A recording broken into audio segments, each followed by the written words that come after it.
Boys are going to bring the heat today. As the leader of the Booner Pack, I lead from the front. All right, boys. Lock in. It's our core foundation, man. Grit. I'm fired up. I'm fired the up, boys. It's pumping right now. It's got my juice pumping, boys.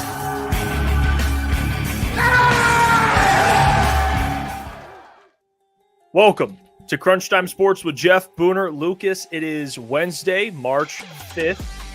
We are back. I mean, you might have heard Booner. I mean, he might be releasing an album in the future. So he was serenading the viewers that got in here early.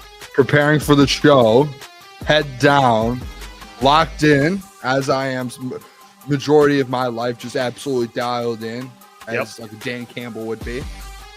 Humming. Sometimes, some good music. I didn't know the show. I didn't know you guys started the stream, and I'm humming in the background. I don't even know if it made it on the stream, but I in my head, I started to realize, I go, no one's talking right now. I might be humming. I was like, I had like a PFF up, and I'm like, I think I'm just humming to the crowd right now. It was like your pregame music, Boone, and you were just locking in. That's all. Yeah. Well, I was actually listening to some. You had the headphones on. You're like, oh shit, I got to run out the tunnel too. But it's all right. It's not like you weren't prepared. You were in some ways over prepared, Boone. Yeah, I was actually listening to Too Short before that. So, and then I got into some humming. So, very fine selection, Boone. Yeah. Can't hate. Yeah. No, I actually respect the Too Short. I respect the mention there. That's interesting. I love that. Free play. Hey, we got a lot to get into today. It's Wednesday, so therefore Doc's joining us on Wednesday. Does it every single Wednesday. We got a lot to talk to him about, including what happened today. Go ahead, Boone. Did you do something different with your hair today? No, it's just kind of there. Looks a little different. No, it's just honestly, it's just kind of there. Is it just me, Klotz? Yeah, look. I mean, Jeff, you're right. It's there, but did you do something to it? I don't. You know what you want me to do? You want me to, that looks a little. It's looking taller. Yeah, it's looking like taller. What are those things where they put the curls in the hair? So old people, did you do that? What I'm doing is I'm getting into my Mel Kiper, like I'm forming into like Mel Kiper. It's draft time, so it's the persona. So I got to get the slick back hair. I'm getting into the draft. For the people who don't know, on our way down to Indy, I realized we were watching some Mel Kiper, and I looked over to my left, and I look at Jeff, and I go, I think Mel Kiper and Jeff have the exact same hairdo. And it felt like it was a disrespectful comment, and Jeff didn't care. He was like, okay, I love that. Like, I would love to look like Mel Kiper. So Jeff has the Mel Kiper haircut. I don't think I actually said. Did I say that? I think you did, because I said no. I think it hurt, but you didn't want to admit that it hurt, Jeff, because you're like, oh, I think that's a very fine haircut. I whispered it to Klotz, and I was like, Jeff's going to get really mad at this comment. Feel a little disrespected. There he is. I had to go digging. He even has this will be Iafrate, the Iafrate cut at age. I'll give it 35. I'll give you 10 years. The hair's gonna stay, Jeff. There's no denying that. Wow.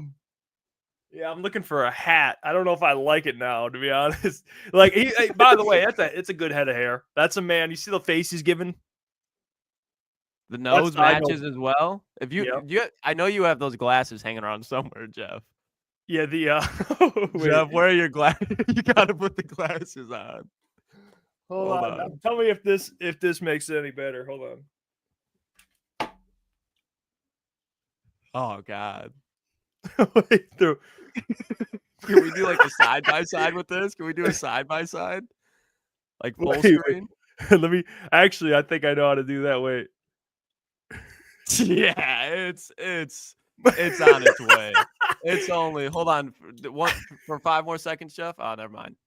Go ahead. Well, I'll screenshot it later. We need. Yeah, no. Honestly, this is you know what? I'm done with this. You know what? I don't know if I like doing this. I don't think this is a good idea. I don't think this is a good idea at all. All right. You know what? Let's move on here. You know, get to Mel Kiper out. Jeff and Mel. That's crazy. Sorry, I didn't mean to do that to you too. By the way, that's why I whispered it to Klotz early on in the trip and said, "Hey, I wanted to get a feel for the situation. Is this a disrespectful comment or a compliment?" You took it as a compliment. You know what? It is that time. That's hence the hair. That's hence the hair. But like I said, you know, Doc's joining us today. Carlton Davis sent out a tweet. I think it was his first tweet since the season. Like he tweeted something out last year in October, but he tweeted something out today. Lions fans were going all over the place with it. And here's the tweet. He said, "I won't make the same mistake twice. If you want your defense upgraded, y'all know who to pay. Turn on the tape." Thought he dropped the mic on that one. And I think people are looking at this and not really knowing what to make of it because it's just like a very random, you know, like you just sent out a tweet like this. I will give you what I think it means, fellas. You tell me what you interpret it as. Okay, I think this is simply. I think it could mean because he wouldn't tweet this out if he already knew he was going to the Lions. Like if he was like, I'm signing with the Lions, so you know we're going to get this done. We're going to move on. I think what might have happened is there was some discussion. I'm just speculating. This is speculating. Everything tonight. I want people to know everything tonight is speculation. Thank you. I was thinking about that on my way here. I was looking for the word speculation. So I think there might have been some dialogue. Maybe he didn't necessarily like the offer. So he went on Twitter to voice like, "Hey, I won't make the same mistake twice," which I think means like on the field. Like I'm not making the same mistake twice. Turn on the tape. You know, I'm that guy. Get them checkbooks out kind of thing. So that's how I took it. But what'd you guys make of the tweet? Yeah, I mean, I would say it's exactly what the tweet says. I saw some people, and actually you, Jeff, I think you tweeted out at first. And maybe he said, was it you that tweeted out? Said, hey, maybe he's talking about football. Maybe he won't make the same mistake twice on the football field. And I heard some people trying to take that angle. To me, I think it is like this is a contract tweet. This is like contract season. The next probably 14 days, free agency opens up this next week. Speculating on this tweet, I'm not going to say anything. Like I don't think this means like, oh, Carlton Davis is gone. Like it's not. He's going to be gone. But it's like, hey, now the contract really like ramps up here. Like what this shows me, you have to pay him. Like he's not sitting back being like, I'm going to take a pay cut to return to Detroit. I'm going to take a pay cut to go here. I'm going to take a pay cut. No, it's what his market value is. The Lions are going to have to pay him now. And him tweeting that out basically is probably setting the tone of saying that. Like, I'm sure he's approved that through his agent. Like, I'm putting this tweet and they're up, okay. And it's like, now you're playing the game, right? Like, we were at the Combine, boys. You guys, all these rumors of players playing the game with free agency, asking for trades. You see Myles Garrett doing it with the Browns right now. Like, it's all like, it's a business where it's like like you're trying to trick people to get more money to trade that. So like, that's all this is to me. Is there a chance they still sign him? I think so. Like, I'm not saying it's 100% chance, but I think like the Lions are, if they give him a price that the Jags give him or the Titans give him or the Chiefs give him, whoever's going for him, I'm sure he'll pick the Lions over anyone because he's already living here and he's here and he was here last year. But I think it's just about money at this point. Like he wants a certain bag. It's going to be interesting now. I think, boys, and correct me if I'm wrong, like Brad traded for him on a 1 year, like knew there was 1 year left. This should have been planned out. Like There should have been a backup plan. Like, hey, we're trading for him. We need to prepare for him not being here next year. And I think that's why the Terrion Arnold thing happened, the Ennis Rakestraw thing. Now, has that worked out to where you can be like, hey, Terrion's your corner one? No, probably not. But you have to make a move now, whether it's saying you have to pony up the money or you have to go get someone else and spend the money. Because I don't think you can just move on to next year, boys, with a average corner. Like, you have to go pay for someone. You have to go get a dude, in my opinion. So it's either you pay Carlton or you go get a dude. I agree with you, Boone. You got to have a dude. But honestly, fellas, and I think it was even – I was kind of half in, half out. But I think it's more likely that Carlton Davis is gone. I don't think that he will be back because I do think there is going to be teams like this sets, like you said, Boone, the precedent of, okay, Carlton Davis, he's going to want his money. And when you look at the Detroit Lions, they don't dish out money unless it's their homegrown product. I understand that they re-signed David Montgomery. That's a $18 million deal. So it's not like they're selling a bag for him. Same thing with Alex Anzalone. Now you look at Amon-Ra St. Brown, got a bag. He earned it. He deserved it. Homegrown. Penei Sewell. And we're going to see more guys like that.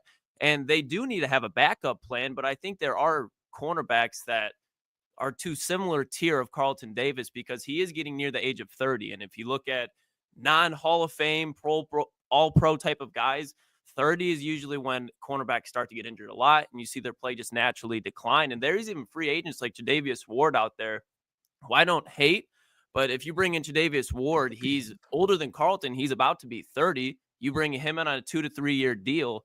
What's he going to look like at the end of that deal? If you're signing a guy for 3 years, you want him to be good for 3 years, and he's going to be a pretty penny as well. But as Carlton specifically, like I said, there's going to be a bidding war. Like the Jacksonville Jaguars will give the Detroit Lions, or Carlton Davis, I should say, a higher price than the Detroit Lions. There will be multiple teams out there because they have the need, like they need a corner. The Detroit Lions do, but they have a very good roster besides that. Like if you look at the Jacksonville Jaguars, they need all the defensive help they can get outside of that defensive line. So they'll be willing to pay out more because they're just more desperate. And I think there are a lot of teams outside the contenders that are like the Detroit Lions that have more money and will be more desperate. Carlton Davis already has a Super Bowl ring. He's played for contenders before.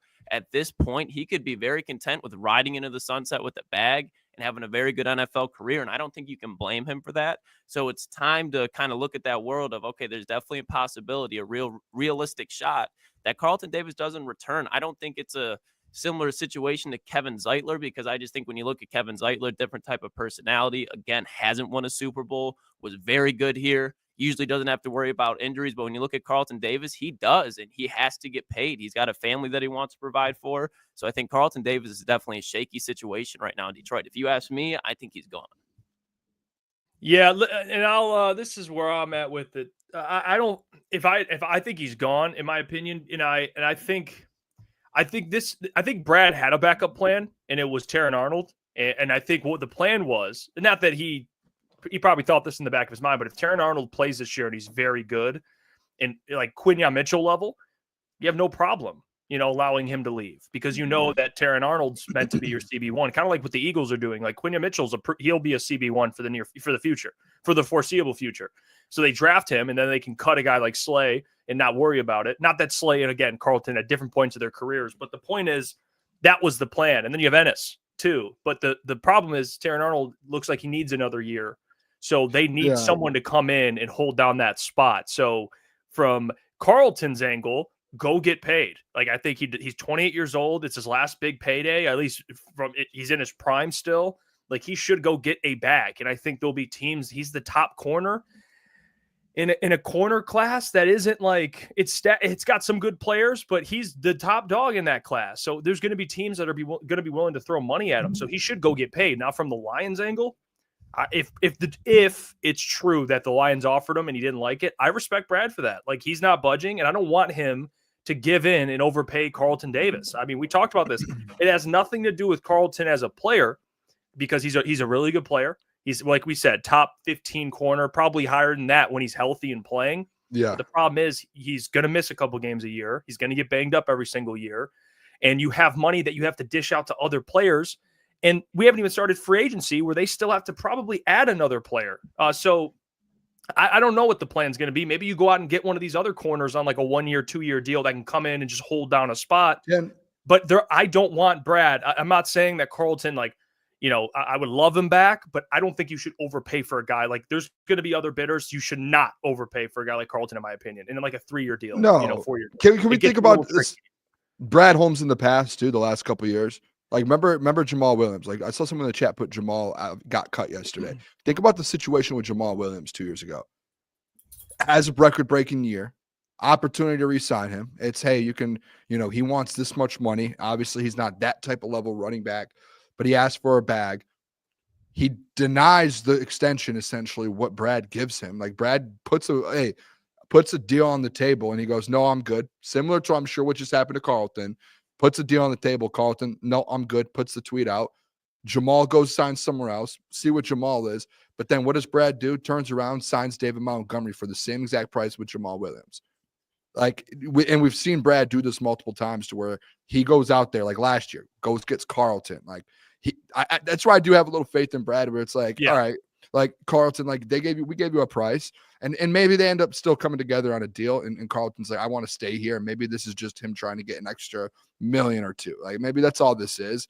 But either way, it's like, this is the price that they gave you. Like, you guys don't really think, like, Brad's not going to let Terrion go into next year's corner one. Like, he won't. He's going to go in for agency, or he's going to trade for someone. Like, that's what it's going to be. Or, you know what? He might trade up in the first round if Carlton walks and gets one of these top 2 or 3 corners in this draft. And now you have 2 young rookie corners on rookie deals, essentially. And that's kind of essentially what the Eagles did. They had 2 young guys, and then they had Darius Slay. So, like, maybe Brad goes that route. But I'm not going to sit here and, like, think it's a bad thing. Like, let it play out a little bit, I guess. I don't think Carlton's like 100% gone. I think this is like, to me, this is like a negotiation tactic.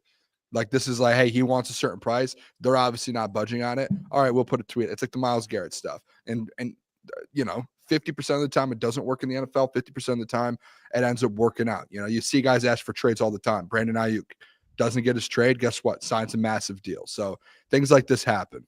I'm not gonna like overreact too much to it personally. Yeah, we don't have any information. I would love, what? I think I know we hate these type of deals, but when it's a player that I think is very good, I'm willing to I'm willing to listen. But like a Paulson Adebo, I see the chat talking about him. If you were to bring him in, I think you could probably get him to sign like a 1-year prove it deal, because he's coming off an injury and he gets to play for a really good team and then test the market next year. Like, you can bring in a Band-Aid. Because I'll tell you this right now, if Terron Arnold isn't your number 1 corner by the next season, something's wrong. So you need a guy that can come in. Before you go, Boone, if you go sign Paulson Adebo, you don't sign him for a 1-year deal. You sign him for 3 to 4 years, because at that point you should have done it to Carlton Davis, though, right? No, because Paulson Adebo's 25 years old, and if you look at what he's done throughout his career, turnover-wise, with the Detroit Lions need, scheme-wise, with the Detroit Lions need, Paulson Adebo over the last 2 to 3 seasons has been objectively better than Carlton Davis when you look at production. And then you look at scheme fit, he's a perfect scheme fit. And when he 7 games this year, 3 interceptions. And the Lions, again, he's coming up making tackles on Dallas Goedert. Paulson Adebo is like the guy you almost like. I would prefer to let Carlton Davis walk and bring in Paulson Adebo, because he's not going to be expensive either, to Jeff's point. But if he goes out there and he balls out, now you're going to have to pay him top-end money. That's a guy where, okay, he broke his tibia, I think. It's not a tendon. It's not going to be like an Achilles or an ACL. Broke his femur. So when I look at that, like, that's not going to be anything that's like a lingering issue. You just got to rehab it, let him get healthy. It happened in week 7, so he'll be ready week 1 next year. I think that's like a perfect way to just fill that in. I'd rather have Paulson Adebo at this point than Carlton. Are you guys with this injury thing, though? This whole injury thing with him, because like it's the same thing with Carlton, though. Carlton's hurt. Yeah, but that's a jaw. Like, the jaw is different. But he has, and he's young. But I still you still look at it like, you just look at it, like the conversations we have all off season long with Lions fans and like talking about this team and Brad. It's like, Brad loves these injured guys. Oh, everyone's like, Brad, switch up. We don't need an injured guy. We don't need a guy coming off an injury. We don't need a guy coming off an injury. Oh, a guy like Paulson Adebo pops up. Oh, he just broke his femur a couple months ago, and it's like, do we want? And then like Klotz, like, I'm with Jeff a little bit. Like, if you're going to give a guy coming off a broken femur like that, like the 1-year deal, let him prove himself after coming off an injury. And if he's that good, you re-sign him and you bring him long term. But like, to me, it's like irresponsible going, no, you're good. I mean, what were you going to say? We can go back. I would say but then we're going to find ourselves in a very similar situation of this offseason. But then you're gonna have less money to give Terrion. up. But okay, but who's behind Terrion? Rather, you can have a great but then duo that's where and you sign your second corner. Paulson Adebo, if he comes back and you end up signing him, and he's that good, that's because he's a corner one, but you have Terrion there. So then you can work it out there. Like, I don't think a corner situation's a big deal where you have to go year to year. Like you saw Carlton. If you can go get Paulson Adebo and he plays at that level, I'm sure there's going to be someone next year, or Terrion becomes CB1, and then you figure out CB2, and it's way easier to get a second corner than it is to get an absolute stud in this league.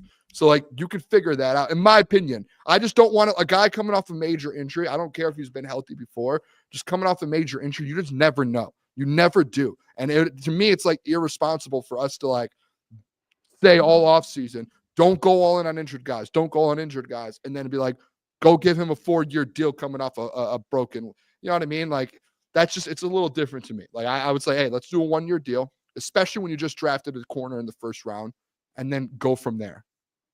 That's fair. I emphasize my point on. I just think he's gonna be a very good player. Yeah, and I would rather we're gonna be facing the same thing. It's like, okay, you got corner's not a cheap position. You keep bringing in vet guys. Wouldn't you just rather have a young guy that can grow and develop in his prime, and you're getting him on a cheaper deal? That's where you get Carl or Terrion. That's where the Terrion.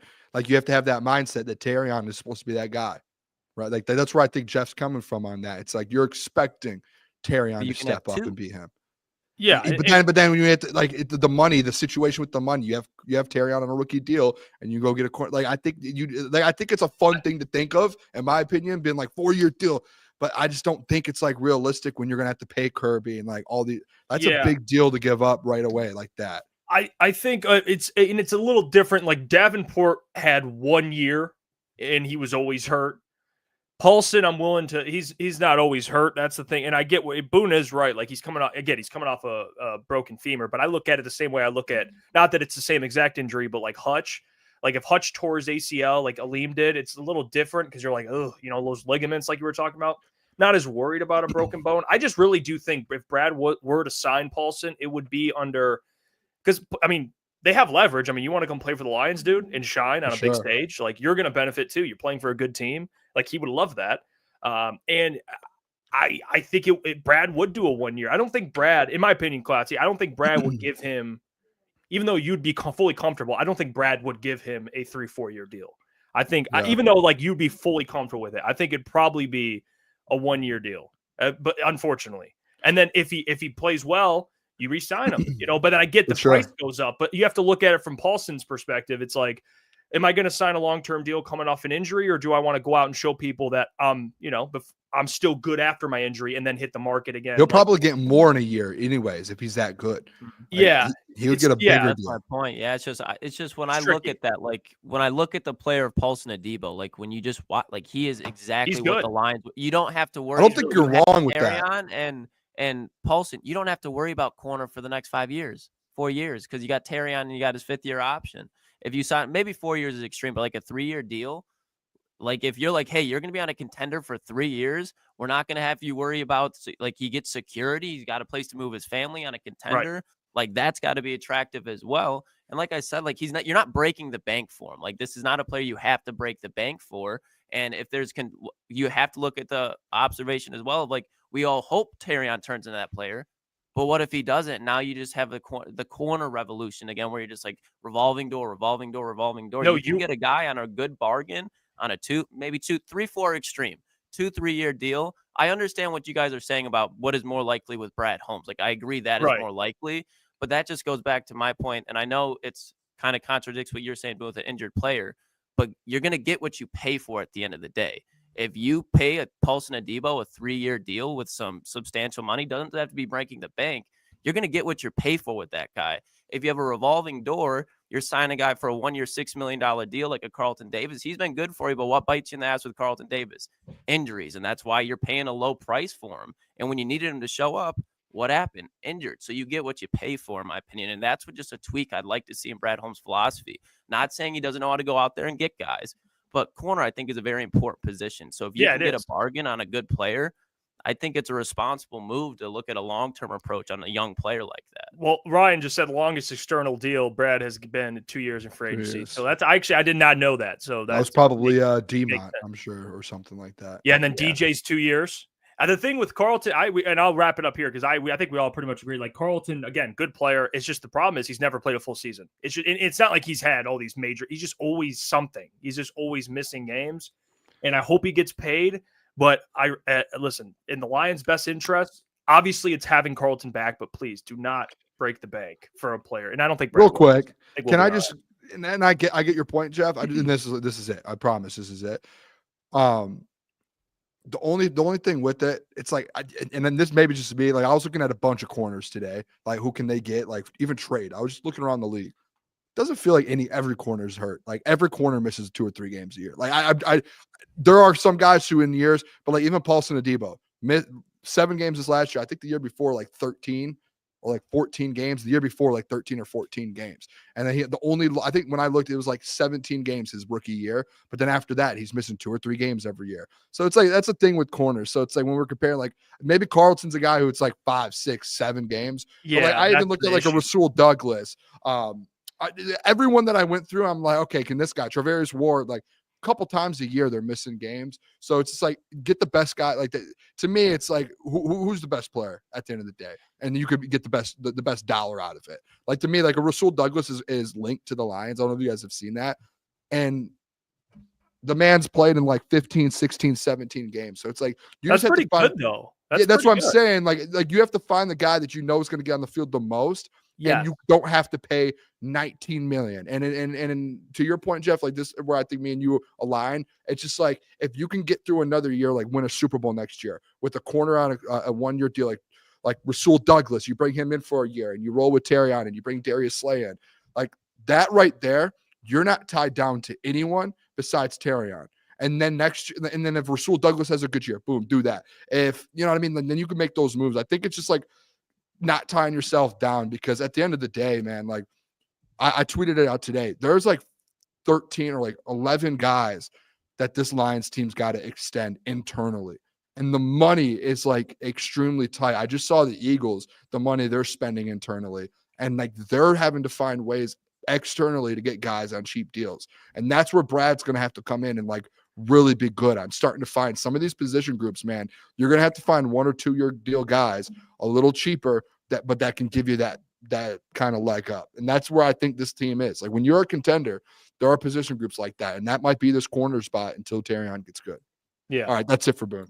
Yeah. No, I get you, boys. I'm gonna be interested to see what happens with Carlton Davis. This whole corner thing is going to be so interesting. Yeah. Edge and corner. Like great player. It's just the last couple of years, like he hasn't played more than 13 games in the last 4 years. So like 4 games a year, like, yeah, it doesn't seem like a big deal, but it depends when it is. Like for the Lions, it was during the most important stretch of football. So I just didn't realize corners, man. Corners are always hard. Yeah. It's probably the position. Think about it. You're asking a guy, Boone, that's crazy.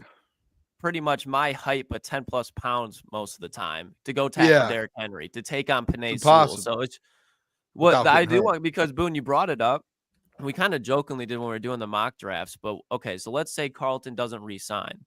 Where does trading up for Will Johnson or they brought it up, like where does trading up for those guys, like the corners, where do you think that implies that? Like if say no Carlton Davis, Will Johnson sitting there, he falls outside the top 10. Would you move up for him instead of a defensive end? I think it's like the 20s maybe, but I don't know. I still think edge is like, again, like the free agency opens up, I think, in the next like week or so. So like you're gonna know. That's why it's like if they don't get a free agent, then yeah, like you have to go get another guy. You have to. You don't have a choice. But I think honestly, by the time the draft comes around, either Carlton will still be a Lion. You're going to see Rasul Douglas. You're going to see Travarius Ward. You're going to see Ward. Like I know Ward would want a lot of money, but Ward's played in 17 games. Byron Murphy's available. Like I know it's crazy. Jair, he doesn't play, but like Jair Alexander's available. Like there's just a long list of guys who are going to be available. Like boys, you saw it today with wide receivers. Released. There's going to be some cap cuts, and there's going to be some dudes that are available. So yeah, to that question, Klotz, it's like hard to answer until you know. I'll answer it for you. In my opinion, you don't draft a corner in the first round, please. Don't. Just don't do it. You That drafted was the 2 one last position. year. I was like, nope. If you Will drafted 2 last year, I mean, come on, dude. They not you, but Brad. It's like they got to hit. You know what I mean? What did Amon-Ra St. Brown say a couple weeks ago? What? If you have a pass rush, you don't need corners. That's true. All right, I want to get to the NFC North. Speaking of adding players to the Lions, you're going to have to compete with a really tough division. I mean, the Packers are rumored now. DK Metcalf requested a trade. They're already in those conversations. They might add Devontae.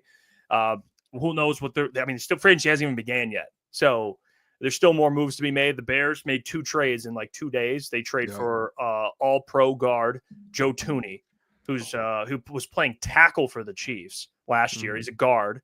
And then they traded for Jonah Jackson, who's a guard.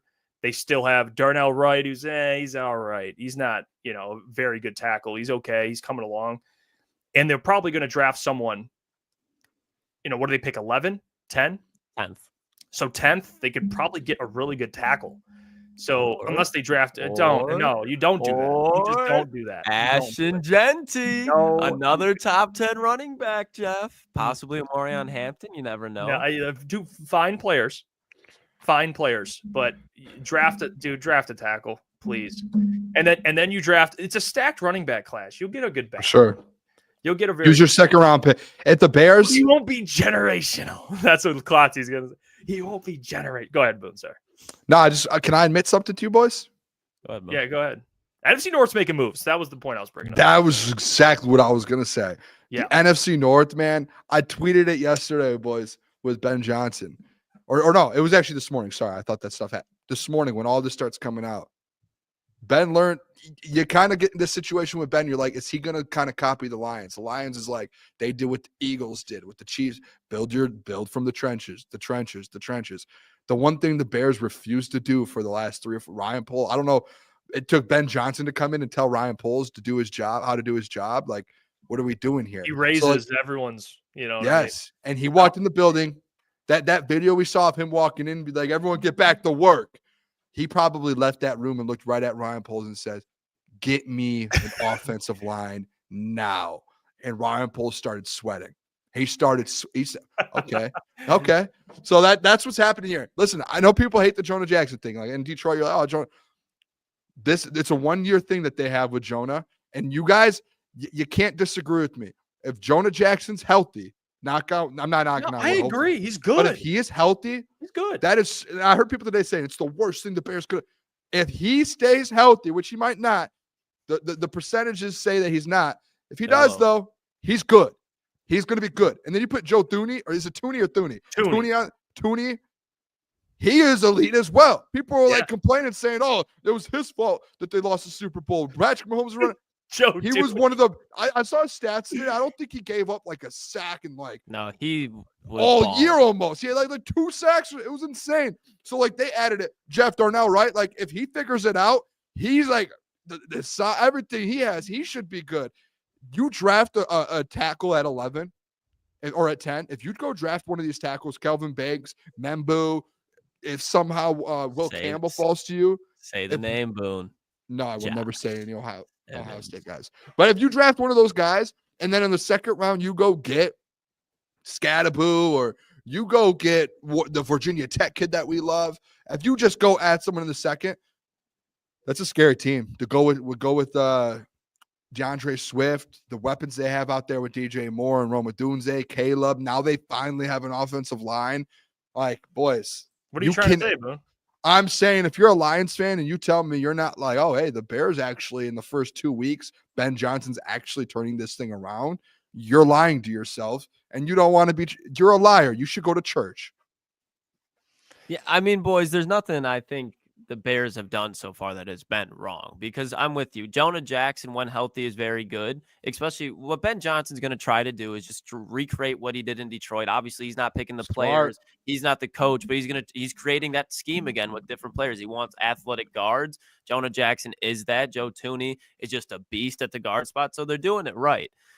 They got good weapons. They're probably going to draft Ashton Gentry with the 10th overall pick, and Jeff is going to be fuming. But if you have a really good offensive line in the middle like that, and you can have a Morion Hampton or Ashton Gentry possibly give you 1,400 yards at the running back spot right now, and the thing that people are not looking at too with Caleb Williams in that Bears situation, which I think is insane. What's that?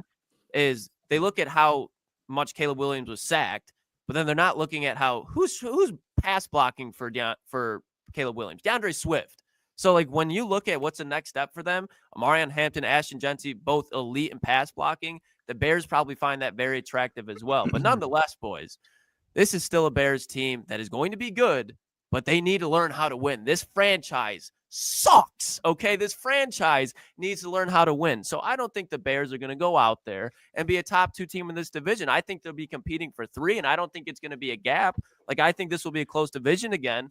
But I do not think the Bears will be better than the Lions or the Packers because both these teams are going to get better. I don't think that Joe Thuney, Jonah Jackson, and Ben Johnston instantly take away from what the Lions have done, especially, and the Packers as well. The Bears are on the rise, no doubt. But to look at these 2 signings and just be like, whoa, they're here. Like, guys, this team still has to fit. Right. They're going to have games where they look really good, but then they're going to go up against teams like the Lions, more experienced teams like the Chiefs, the Ravens. All these games that we talk about, the Lions have to go on the road against. The Bears got to match up with a lot of them too. So they're going to have really good points, but there's going to be a learning curve. Like, this could be a wild card team. I'm not saying that. Like, there could be 3 teams from the North that could possibly make it again. But to write off the Lions and Packers, in my opinion, as the top 2 teams in this division, Who's doing that? Can I ask you who's doing that? There are people all over the place, dude. There's people that Nick Wright. I was gonna go at Klotzy for saying that because I haven't heard it. Will go on Fox Sports and put his Bears of the Super Bowl flag. We don't watch Nick Wright. We don't watch Nick Wright. We don't watch Nick Wright on this program. We don't do that. Do we not remember? And this isn't a shot at you, but we've endured it. Like, we've seen this with the Bears where people are saying that the Bears are going to win the NFC North last year. But the Bears now, like, and I'm giving them credit, like, they are making the right moves. They're doing what they're supposed to do. So I don't think the Bears are going to be the worst to first team in the NFL, and that's what conversations are starting to happen. And people are saying that Lions, Packers, one of those 2 are going to fall behind the Bears this year. Yeah, go ahead, Boone, because I got. Yeah, I mean, I'm just going to say, like, I haven't seen anyone say that they're going to go from worst to first. That's where I'm a little like, hey, I don't see it. I'm not going to get all worked up. Jeff, if you think that, I didn't even speak yet. I can't help you. I can't. That's where I'm trying to get a sense of where Klotz is here in this because we should form and go get them because to me, because my point to this whole thing, Bears are doing, like, if we're talking about, hey, like a presidential candidate. The first, like, what is it? The first 60 days or something? Like, or first 100 days? How are they doing? If you look at the Chicago Bears, Ben Johnson, the first 30 days, I would give him an A. An A. And if you don't give him anything else but an A, you're lying to yourself. You just don't like the Bears because they have literally done everything. He's hired a great staff. The very first moves on a roster that he's done is the one thing that they've been trying to do for the last 10 years that they refused to do, which was building an offensive line. And he just did it within, literally, boys, Klotz, he just did it within 24 hours. He got Caleb Williams a line. Why was Jaden Daniels so good? Oh, had an offensive line. Oh, had weapons. Now Caleb Williams. Jeff, I'm a Jaden Daniels guy. Now with Caleb, like, all he needed an offensive line, and he's going to be able to do something that Jaden Daniels is doing. I'm not saying he's going to go on a playoff run. He's going to go out there and win 8-9 games, potentially 10. He's not going to be any longer the 4-5 win team of the Bears in the NFC North. He's going to be competing with the second, third, fourth team in the division. Like, I don't think they're going to win it. No. Are they going to be competing for the second to third spot? 100%. They're going to be a game or 2 back. Like, it literally, this team, like, man, they just need an offensive line. And 24 hours later, guess what? Ben Johnson did it, and he went and got one. Like, that's where I've said it a million times in the last 2 years. I'm very consistent about it, Jeff. You know this.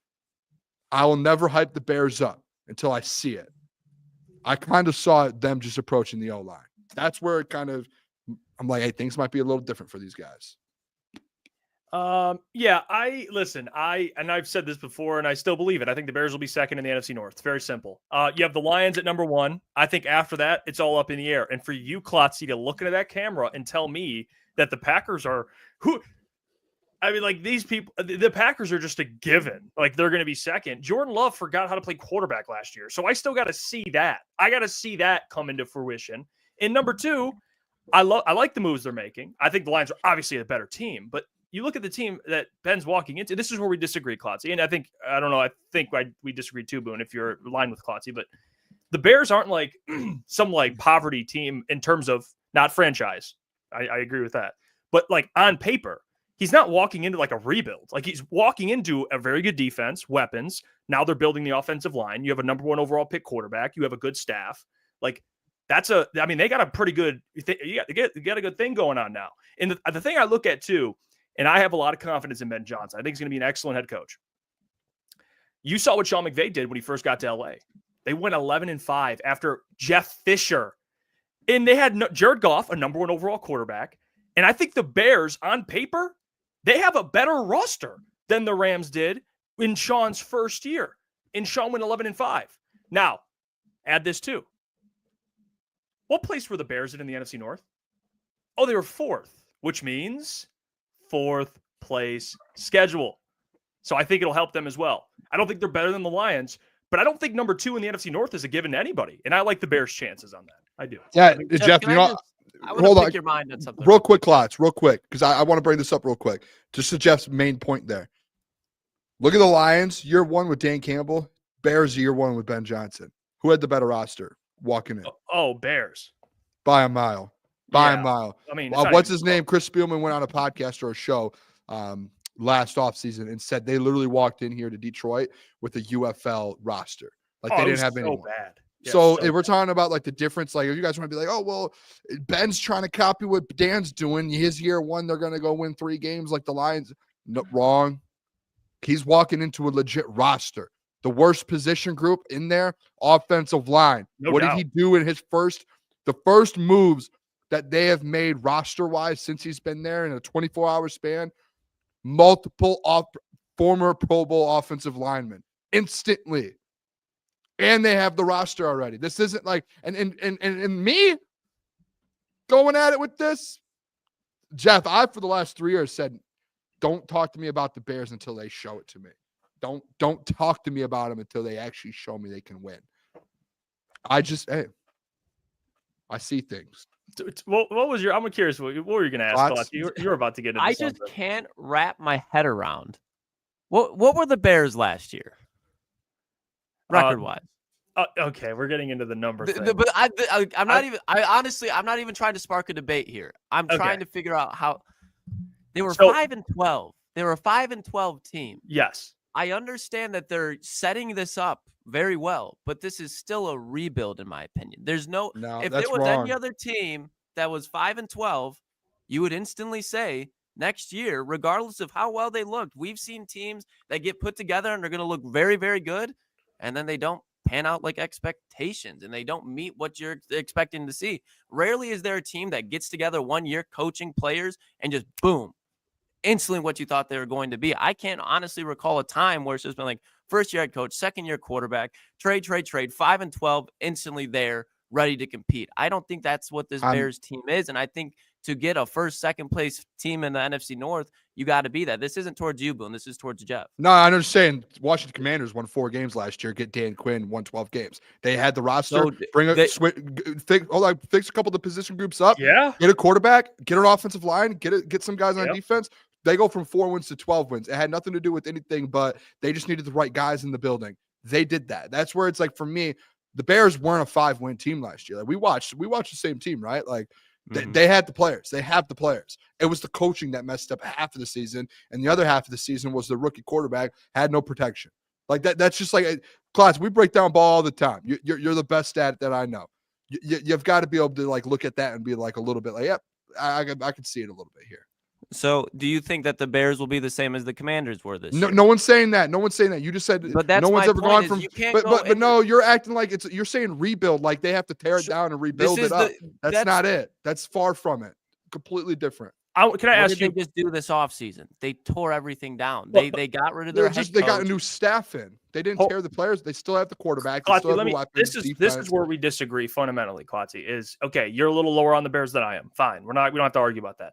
My question to you is, and this is what I'll stand on because I do believe it, and I don't know if you agree with me, Boone.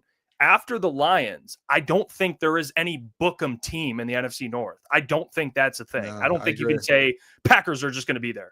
Vikings are just going to be there. I don't think that's a thing. I don't think that. So with that being said, I think if anyone were to say the Bears are second, I think that's fair. You know, does that make sense? Like, okay. I think so, yeah. Respond to that. What do you make of that? What do you make of that? I think I get what you're saying, but I do have some skepticism when you look, okay, you want to use the Washington Commanders. Who is their head coach? Dan Quinn.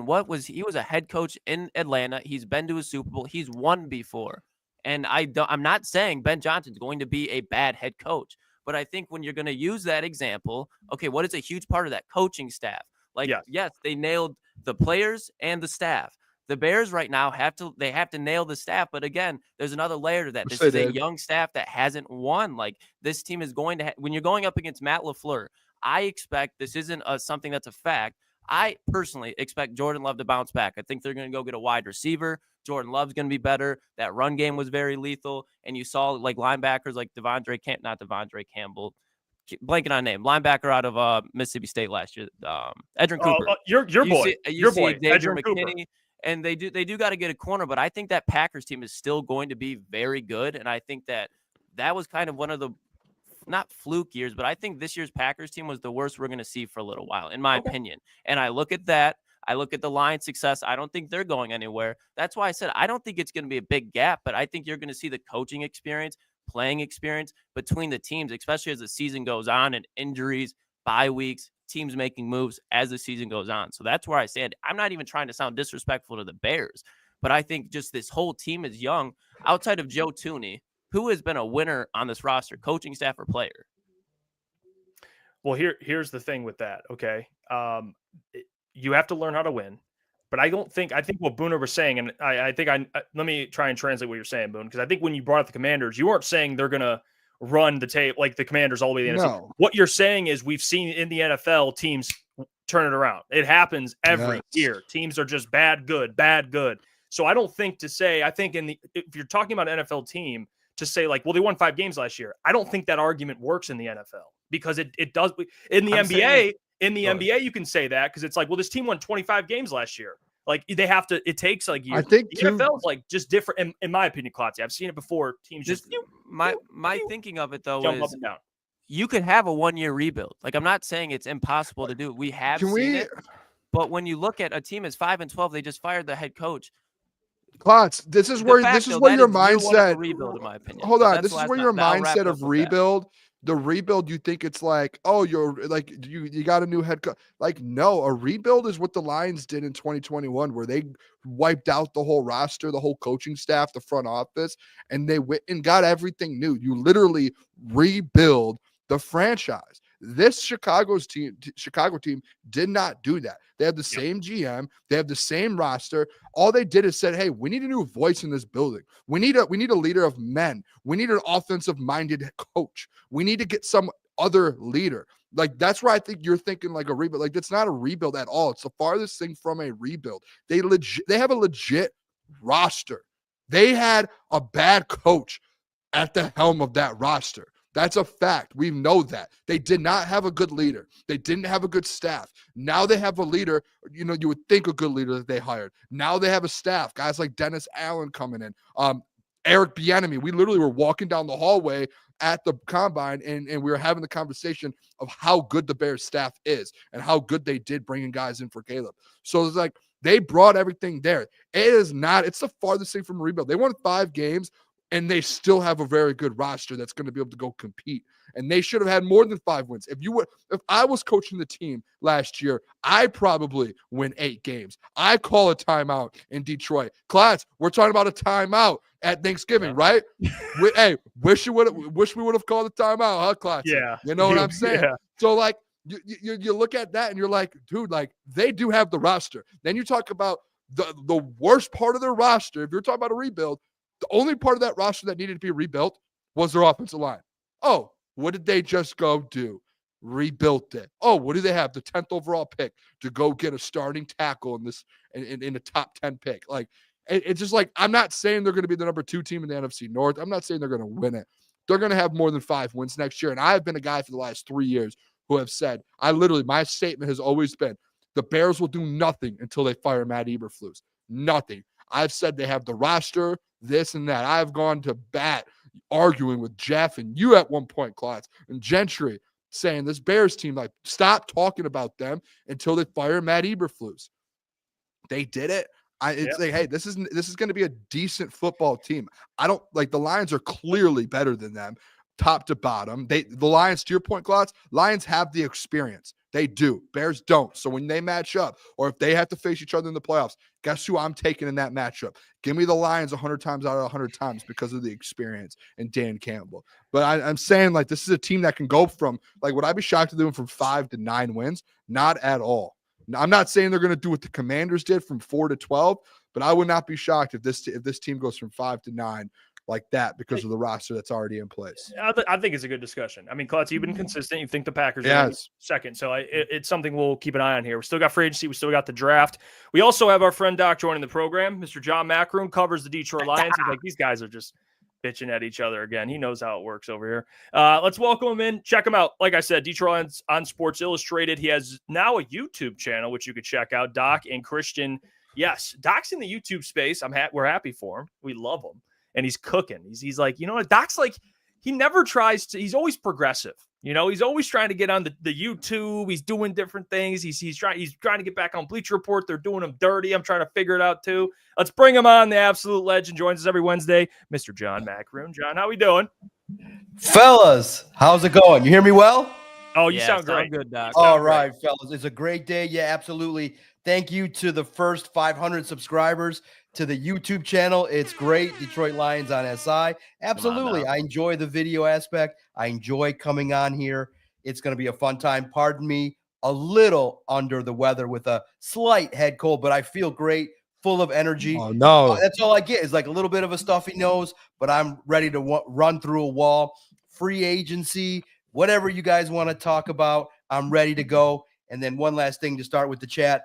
Anakin, happy 18th birthday. My God. You guys I never thought about happy it. birthday. I might be talking to teenagers in your chat, stooping down to their level. But hey, you guys got a great audience that I respect. And whenever I post it, I'm coming on, I always get some nice messages. So I appreciate all the chat, all the haters, everything. Let's go. What are we talking about today, fellas?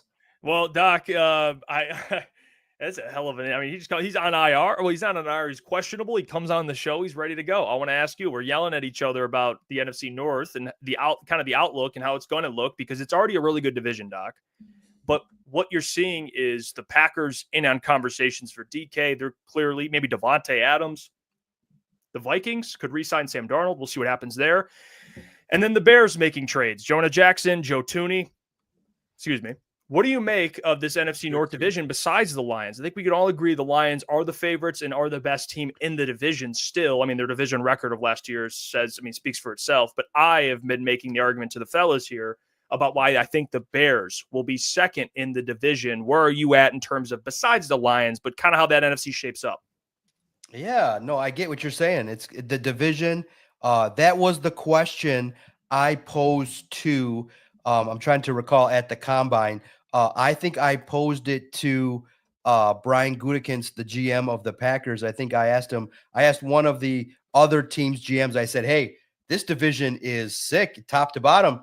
What is the reason for it? And he said, look, quarterback play and the fact that, you know, there's a lot of good coaches in this division. And it's going to be, he said, this division is going to be good for a long time. So I think that this division is going to be challenging to win year after year. And luckily now the Lions, the past 2 years, back-to-back defending NFC North champions. I do think that, you know, it does take time for an offensive line to gel. So pump the brakes. I know that the Bears made headlines, but remember, Jonah Jackson flamed out. Thuney's a little bit older. So you got to remember, the Chiefs are not in the business of just letting go of their talent. They shed salary. But at the same token, it's an upgrade over what they had, but it's not good enough, I think, yet in year one to get over the hump, maybe over 8-9 wins. I think they'll make a drastic improvement, but I don't think that they're going to be in the mix. I think you got to go with a coach that has shown that he can do some things, and I do think I'm intrigued by J.J. McCarthy. If he's healthy, they made him a first-round pick for a reason, and he's got, you know, a year under his belt. You're hearing whispers that maybe Sam Darnold could return on a short-term contract. So until the Vikings showcase that they're going to drop off, I think they're right there, number 2, right neck and neck with the Lions, followed by the Packers. I think they'll get better, but I think Jordan Love might be one of those quarterbacks that's kind of a tweener where he's okay at times, but not consistent enough to raise his level. That's not and did you guys hear, it's not a good sign when one of your running backs is like, our team, we kind of need a number one wideout. But pay attention. When you hear the NFL whispers, I know you guys are hearing them. Are you hearing them? Yeah, we're hearing them. DK might be on that list to get to the Packers. I think he's a fit there, and they may make a push to try and get him. I do think that they're targeting a wideout. Now, it's going to be interesting to see what they would ask for in return. Would it be Dobbs? Would it be another intriguing option? So we'll find out. But as of now, Lions are still number one, but Vikings, in my opinion, are number two in the pecking order. Hey, turn into last week, Doc. I know you were at the combine and you were talking to the coaches. You spoke with I know we had you on Wednesday and you spoke with the players and stuff. Now that we're kind of out of the combine, you got to see how guys tested. What are your thoughts on this draft? I would say this whole edge draft class. We've talked about a lot of guys: Donovan Izuruku, James Pierce, potentially for the Lions, whether they have to trade up or just stay at 28 and get them. What is your mindset after the combine? Like, this is what the Detroit Lions need to do at edge, and this is the guy that they need to go get. Yeah, you guys said it right.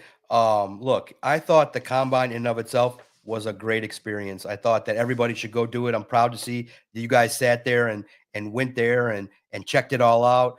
I watched it from Thursday on from home. I looked at it like, you don't, from the media perspective, I think a lot of the media sit in the media room and watch because you don't get the numbers. But I think a lot of players really acclimated well. And here's the thing you got to look at. All right. And here's the thing.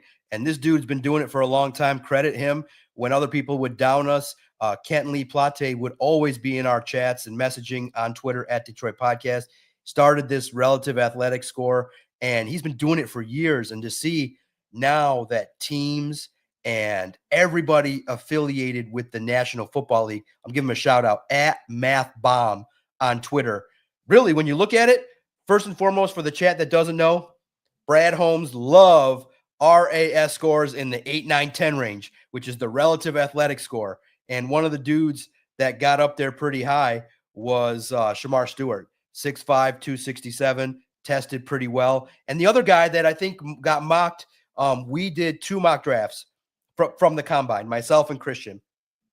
And I think a player that a lot of people are starting to get some notifications on and figure out what he can do with a 4.68 40, a 40.5-inch vertical.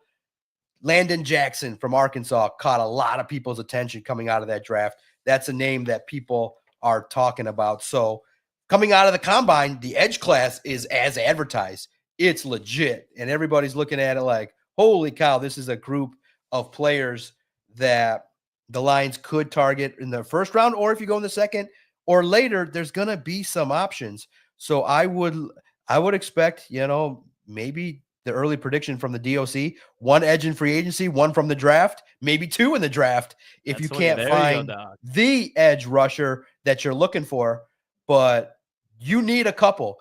Recently, a lot of people are mocking Kenneth Grant as well, a defensive tackle. So trenches, baby, that's the name of the game coming from the combine, is that most pundits, and I think I might have said it here as well, believe it's a deep defensive line class.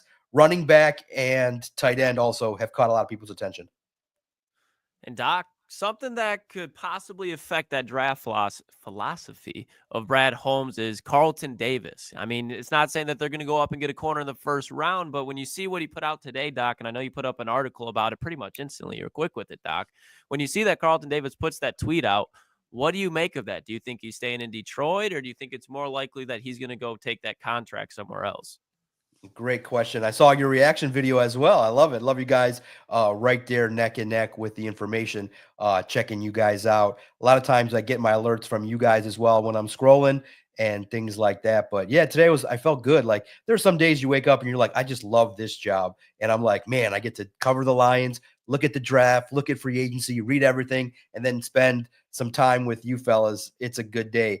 And so Carlton Davis, and here's what's always unusual to me. Everyone understands this is the negotiating period. So teams and players are now starting to talk. So if you're an agent, if I was an agent, okay, and I had the best time talking to some of these agents in Indy, it was fun, man. They were like ready to talk. I was like shocked because in years past, I felt like I was a pariah. Nobody would ever text me back, but it was a little bit different. It's because I figured out how to communicate with a smile and ask questions in a reasonable fashion. So you realize, okay, if I'm an agent, I'm telling my clients, put your effing phone down. Okay. I don't need you to be asking me, what's the deal? What's the terms? What's this? Because the first offer from any general manager, and if you guys just want to go back and look at Hard Knocks, you can get a little sense of it from Joe Shane, the Giants general manager. And I had a blessing. I asked Brad Holmes, I said, hey, did you guys want to be on that? I said, that was a great look. He's like, well, there was some preliminary interest, but we were like, So I'm thinking, all right, it would have been great to see how Brad Holmes gets down. But the very first offer that the Lions are going to make Carlton Davis is probably going to be lower than what he wanted. Probably the first call. All right, Carlton, 1 year, $14 million. What do you think? And he's sitting there going, that's the first offer? No. And the Lions are going to be coy. And so he goes right to his phone and is like, I'm not making that mistake twice. I'm a free agent. Give me the best offer. And you realize there's going to be a range in terms of 14 to 17 million that he's going to command. He needs to sit back, let the other offers come in. You got to also recognize, are you going to commit 17, 18 million dollars to a player that's missing 4 games a year? No. So the Lions are probably, and again, we're speculating, but reasonably here with facts, reasonably with what's going on. Carlton wants term, 3-4 years, security, more guaranteed money. That's what always goes on with these negotiations. Similar to Jamal Williams. He felt the first offer was disrespectful. And you realize, okay, these athletes are very ego-driven. They want the first offer to reflect, hey, this number tells me what they think of me. And they sit back, they get that 1 year, potentially. 1 year, that's it? 13? They want me to prove it again? No. Go back and get to the agent. The number one thing you can't do as a player, do not go on social media, because guys like me are sitting there watching it and are going to post about it. You just sit back, go to your agent and say, no, man, go to Brad. Tell Brad I'm not proving it. I've already proven it. Look at my tape. Tell Brad I want 3 years, 45 million, and I want 20 up front. So it's one of those situations in which they're negotiating and he could just be like, selling himself to the rest of the league to drive up the price. But you never with these teams want to negotiate in public. You never want to put that stuff out there, especially when potentially you realize, okay, the agent's job is to go back and say, hey, our guy wants this. Don't put that out there. And I do think that he's going to get the benefit of Carlton Davis for his own, bank account is that he's talented. I think you just need 2 teams that want you and are going to put out offers to make you what you want, to give you what you need. So if I'm Carlton Davis, I don't think it closes the door. I just think that he's an individual that shoots from the hip, will say things, but in the end, for all these negotiations, he's going to sign with the team that offers him the most money and the most years and the most guaranteed dollars. It might be the Jets. It might be the Jaguars. It might be the Lions. But pay attention. Some more names. The Vikings could get in the mix as well. You're hearing could get in the mix for Carlton Davis as well if they have some guys. So I look at it like it's online tactics. You don't want to do it. But these athletes, they're a little bit more impulsive. But I don't close the door on Carlton Davis coming back, but you got to keep it reasonable. I like the idea. 1-2 years, 34, 35 million. Don't go over 17 and try to keep it short as much as possible. Yeah, agreed there, Doc. I mean, you mentioned athletes having egos. GMs have egos. It goes both ways. So, yeah, I agree with you there. Another player that signed an extension, a big extension, set the market, is Max Crosby.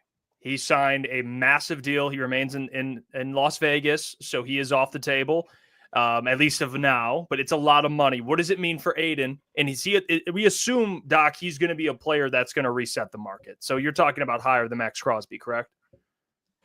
Yeah, most people expect it. At least that's what the talk is right away. Everybody that looked at that said, "Oh man, that's the floor now for Aiden," which means the beginning number that Aiden's representatives are going to ask for is 35. So here's the challenging part. prior to that injury, of course, you give him 40. I looked at the number and say, okay, 4 years, 140. I would not have a problem with that. 35 million a year, 35 million, 4 years, but he's going to want more than that. So could he get to 4 years, 160? That's probably likable too. I think the number probably is going to get set at 4 years and 40 million a year. I think now here's the wild part. The market could get set again by Hendrickson, so Hendrickson's like, oh yeah, this is like the quarterbacks. It's like 35 to Aiden. This is great. 35 to Max. Real fast on that. Guy's not a winner, man. You took the money. You're not going to win with the Raiders. Your winning career is over. I just look at it like Aiden's about to get paid, and the defensive ends are about to be very happy this offseason. And another thing I want to throw out there, Doc, just kind of thinking about kind of the next week or two, the free agency opening up. I know there's like Derek Barnes. I know you already just kind of touched on the Carlton stuff. What do you see though, Brad making? What moves do you see him making over the next 2 weeks before the draft and free agency? Do you see him going out and getting another linebacker? Do you think instead of obviously this edge class, he gets another defensive lineman in free agency? How do you see him approaching this and kind of the different viewpoints that he can kind of? What's the word I'm looking for? Like the different angles he can take at free agency here. Yeah, it's interesting because you realize they're starting the talks with Aiden. Carlton's talks will be in the mix too. So you realize, okay, you got to get a sense of where that's going to lead. I do think there's certain positions maybe they want to target in the draft, but I think the negotiations going on for Derek Barnes are important because that will also set if you need to go out and target another linebacker in the draft. So Derek Barnes is going to be a priority. I'm very intrigued by one or two. I'm curious if Kevin Zeitler and Levi Onwuzurike come back. I'm of the opinion you let them both go and you find other opportunities to upgrade, maybe in the draft at guard. Maybe you go with a veteran free agent that you can find that's affordable. But at the same time, you now got to recognize, okay, I think the one that probably is probably maybe easiest to get done is because it's going to be elevated too. I think that Kirby Joseph's contract probably will get done quicker, sooner rather than later, in regards to you kind of know where the market lies in regards to who's high paid in the safety market. And you have a guy that's young, you want to lock him up. So I think he's going to take over some dollars. So I think that, the way I look at it is the own free agents are going to hit first. And I do think that, when the tampering period hits, it may be slower than many people expect. But I do think that the own free agents, because you probably have negotiations going on now that are going to be very key. Derek Barnes, Carlton Davis, maybe Dan Skipper, if he's going to come back. Some of those lower, easier ones may get done first, and then you start hitting the big ones. So I think the lower level agreements get done, and then you move forward. And I think Kirby's going to be up there whenever it happens. I think he's going to get a big fat contract along with Aiden. And then later on after the draft, you probably hear that Jameson gets his fifth year option. You keep that moving. And I just think that now in the end, I do think that there's also opportunities to look at free agent edge rushers. A lot of everybody's out there looking at the edges. What's crazy is I want to stop the Detroit community. Please stop saying who says no to free agents that are in their 30s. Like, you can look at free agents I understand, but that's not going to be impactful. You should not want that for the Lions. You should want young, relatively healthy, affordable guys in their 30s that you clamor for are not going to get you over the hump. So when you start looking and you start browsing, you see a Khalil Mack, close the door on him. Don't put out videos that say you want Khalil Mack. He's not going to have a massive impact for you. Better than Rodrigo, Derek Barnes, Campbell. He could be a player, but you don't want that. You're looking for what's realistic and reasonable. And an article I just posted, inspired by you guys talking, inspired by those out there on the internet that are saying, hey, go out there and get an edge rusher that's 34 years old and somebody that can do some things. I'm like, no. So I looked real fast and I said, oh my God, I found it. I mean, it hit me real fast. Malcolm Kuntz from the Raiders, starting to be talked about nationally, but not too many are talking about it locally. He was injured all of last year. So that's a big red flag. but that should be a target for Brad Holmes, because prior to the injury, he may have cost $20 million a year. Maybe now you get him for like 12.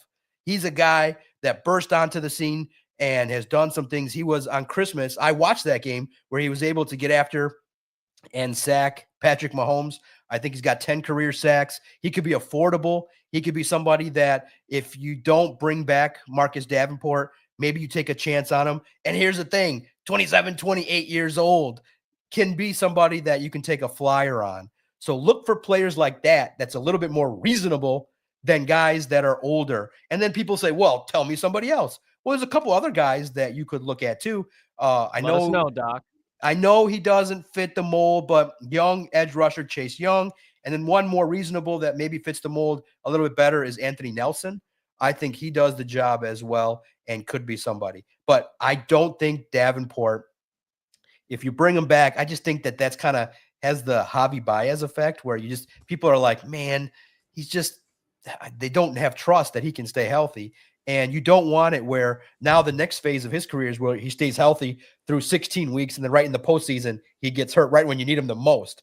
So I would just take a chance on someone else, maybe a draft pick or somebody coming off of an injury that you can get affordable at the same token. So I know Marcus Davenport can be very affordable, but at the same token, I'm looking for young, hungry edge rushers that have a history of productivity. And a guy from the Raiders, you definitely can get a good look and get a sense from Amik Robertson. Hey, what's this guy about? You can get some intel on a player. So look him up. Watch his film.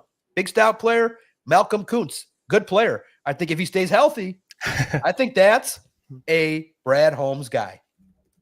Big question, Doc. Big question. Can he stay healthy? And you were talking a lot of contracts, Doc. You brought up Aiden, Kirby, J-Mo. One name you didn't bring up that I think is worth discussion after yesterday is Jahmyr Gibbs, because you look at Saquon Barkley signing a deal worth $20 million annually. What do you think that means for Jahmyr Gibbs? Do you think Brad's going to let him play out that fifth-year option, sign him then? Or do you think the Lions are, in your opinion, should go be like, hey, get on this earlier so you don't have to pay him whatever the market is at that point? How do you think this affects Jahmyr Gibbs with Saquon Barkley signing that extension? Yeah, you're absolutely right. This is where the intrigue comes in, right? Because I think Jahmyr Gibbs, it's one of those decisions where you say, hey, you got him now going into year 3. You get him under control this year, so you don't do anything yet. It'll be after this season where you got to decide on the 5th-year option. So after 2025, it's going to be costly. So it's one of those deals where you recognize, okay, that's the floor. It's $20 million. And Derrick Henry and Saquon Barkley, oh my goodness. Guys, okay. I'm going to say this. All right. You're going to have to choose probably between J-Mo and Jahmyr Gibbs. And if you're going to do it, you do it for Jahmyr Gibbs. Yes. And I think what's intriguing is I heard, and it's not an original thought from me, but I heard it. I think J-Mo might get the T. Higgins treatment from the Lions. I think that you keep him under control. You don't need to potentially invest in him. You still pay him over $20 million, but you get him on the 5th-year option. He plays this year. Then following next year, you tag him. And you get him from now 3 more years where you don't have to extend him and give him a long-term contract. Because I don't see a scenario in which you give J-Mo $30 million plus and no way. Then you still got Jack Campbell, Sam Laporta, other guys that need money. I think you are going to reward Jahmyr Gibbs with a contract, but I wonder if Jahmyr is going to test the market and get a lot. Because here's the thing. If you can find the next Jahmyr, that's very beneficial, because here's the problem. You cannot pay 7, 8, 9 guys north of $30 million. It's not possible without a bunch of restructures. So if you ask me, J-Mo or Jahmyr Gibbs, Jahmyr Gibbs looks like a guy that is going to be very productive for many years. But here's the thing, guys. Good general managers. If you're asking me outside of fanfare, I'm trying to find the guys cheap. I'm trying to find the next young quarterback cheap. I'm trying to find the next running back that can do these things. You can find them, but I don't know if you can find them with the ceiling of a guy like Jahmyr Gibbs in this offense. So it's a question mark, and it could come back. If you make the wrong move, you might end up being cost a Jack Campbell and a Sam Laporta because you paid J-Mo and Jahmyr Gibbs. So it's one of those deals where it's starting to now hit that point where we get to evaluate, is it worth it for teams to pay running backs? Certain ones, yes. But look at James Cook. He's out there ringing the can. Hey, I need my $15 million. And the Bills are like, whoa, because they fall off quick. So that's why you need to get this ring in the next 2 years, because it's going to cost you millions and millions to try and get it in the future. Yeah, very well said at the end there, Doc. I want to I want to ask you because it's something we've discussed after the combine, and I think the boys are all in lockstep. There's players we all like we all like James Pierce. We think he's a great player. Obviously, there's the attitude rumors, and you've been covering this. I mean, you've been covering the Lions, but the NFL, Doc. Every year for the draft, there's always rumors that come out about players. It happens every single year, and James Pierce could potentially be falling. Mike Green, kind of similar boat. But not just him. There's other players, maybe a Kenneth Grant, whoever, that's available in the teens. What's your, I guess, foreshadowing a little bit that we see one of these Brad Holmes, Jamison Williams move up move down, I guess, or move up from 28 to like 13 to go get a really good player? What's your feeling about doing something like that? Because I think this draft has a lot of defensive linemen, but there are only so many highly rated dudes. What's your take on that? Trading up like 15 spots, something like that, a big time to go get a dude at edge. Yeah, it's one of those situations, guys, when you look at it, and I hate to be the bearer of cheapness, but that's in my wheelhouse. You know what I mean? I found ways to save money in so many avenues in this media business. It's great. Writing off so much stuff. I figured out how to make it in this world. It's not about how much you earn ever. It's about how much you spend.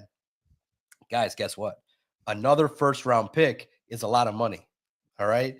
You got all this money allocated to your salary. You're going to have to ask Jared for some money. You're going to have to ask Amon-Ra, hey, let's defer and do some things. You're going to have to. But here's what you could do. This draft is so deep that I think you're starting to hear whispers that it might be beneficial for the Lions to trade down. Get out of the first round. Don't have to pay. Go a little cheaper and find someone maybe in the early 50s that you can also trust that can do something. Maybe get another pick. Remember, what's Brad best at? Drafting and developing. So I do think that there could be several guys that they fall in love with. But I think when you look at it realistically, pragmatically, you can get a very comparable defensive tackle at 50 with Casey Rogers there than you can at 15. And I think with the defensive line, remember too, you got Broderick Martin, who's going to be competing for a spot. Remember, I always look at it like there's stuff we want and there's stuff that the Lions are doing. They got a guy that's developing. They think that can do something in Broderick Martin. They got a veteran in Pecco if he's still going to be in the mix. You got a Lee McNeil. So it's no guarantee that a young defensive tackle or defensive lineman even starts right away. So I'm of the opinion that if you're looking to retool with young guys, you move down, get some more capital. And the fun part is my first 2 mock drafts have moved up.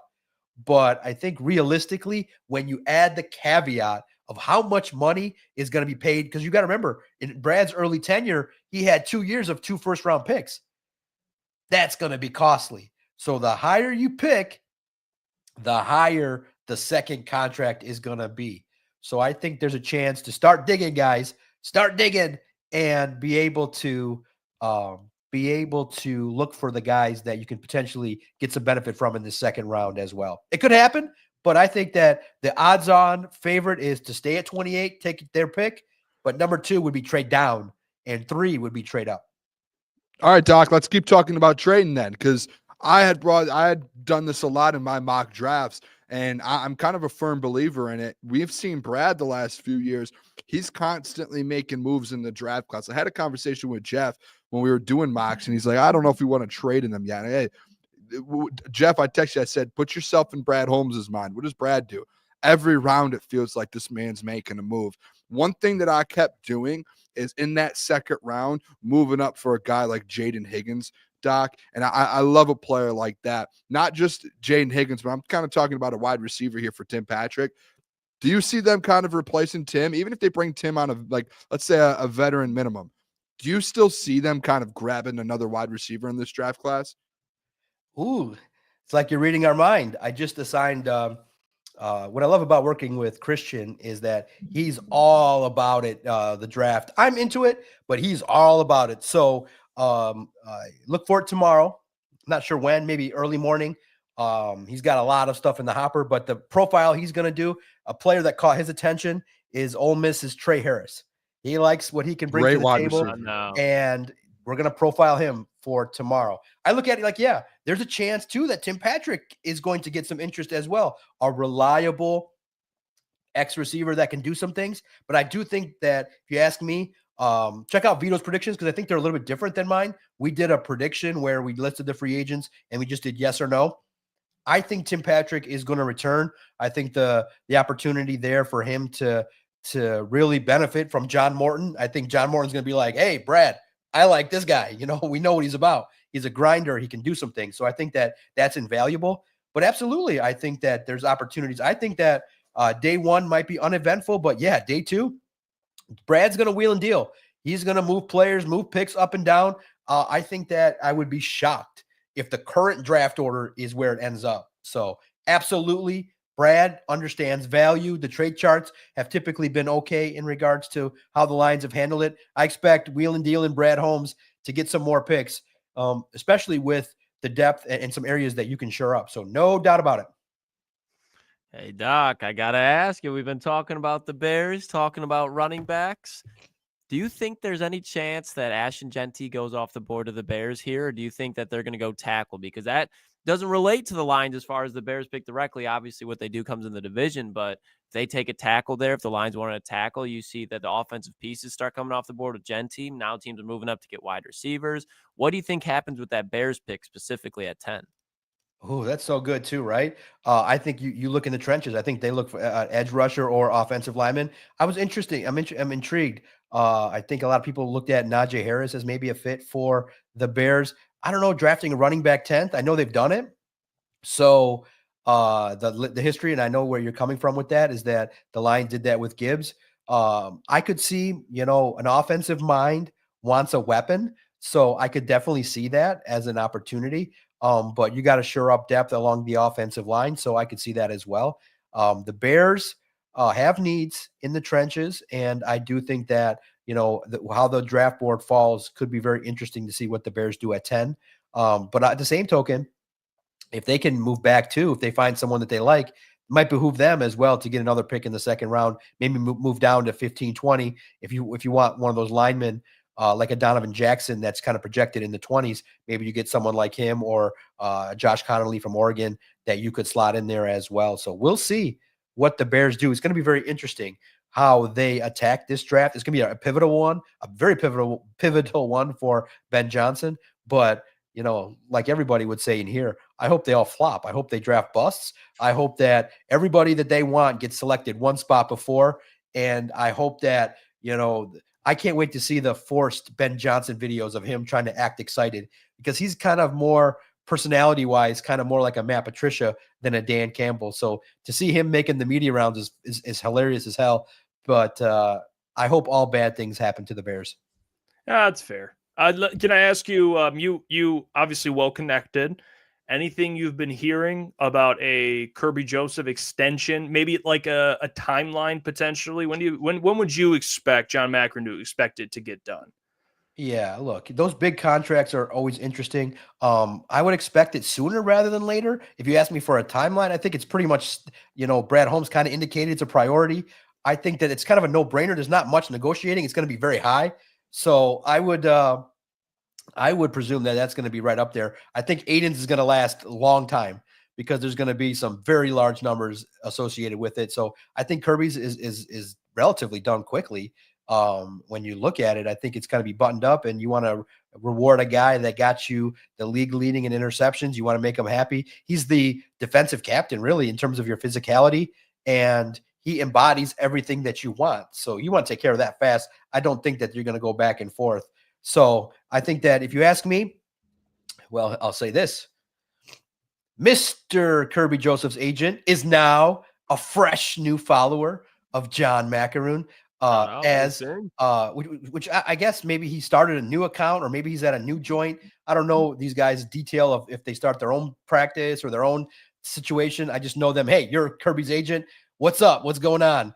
And stuff like that, which was a quick, funny story. I tried to book him on a podcast, and the interaction was I wasn't so certain that the agent understood what I did with all the level of detail and explanation.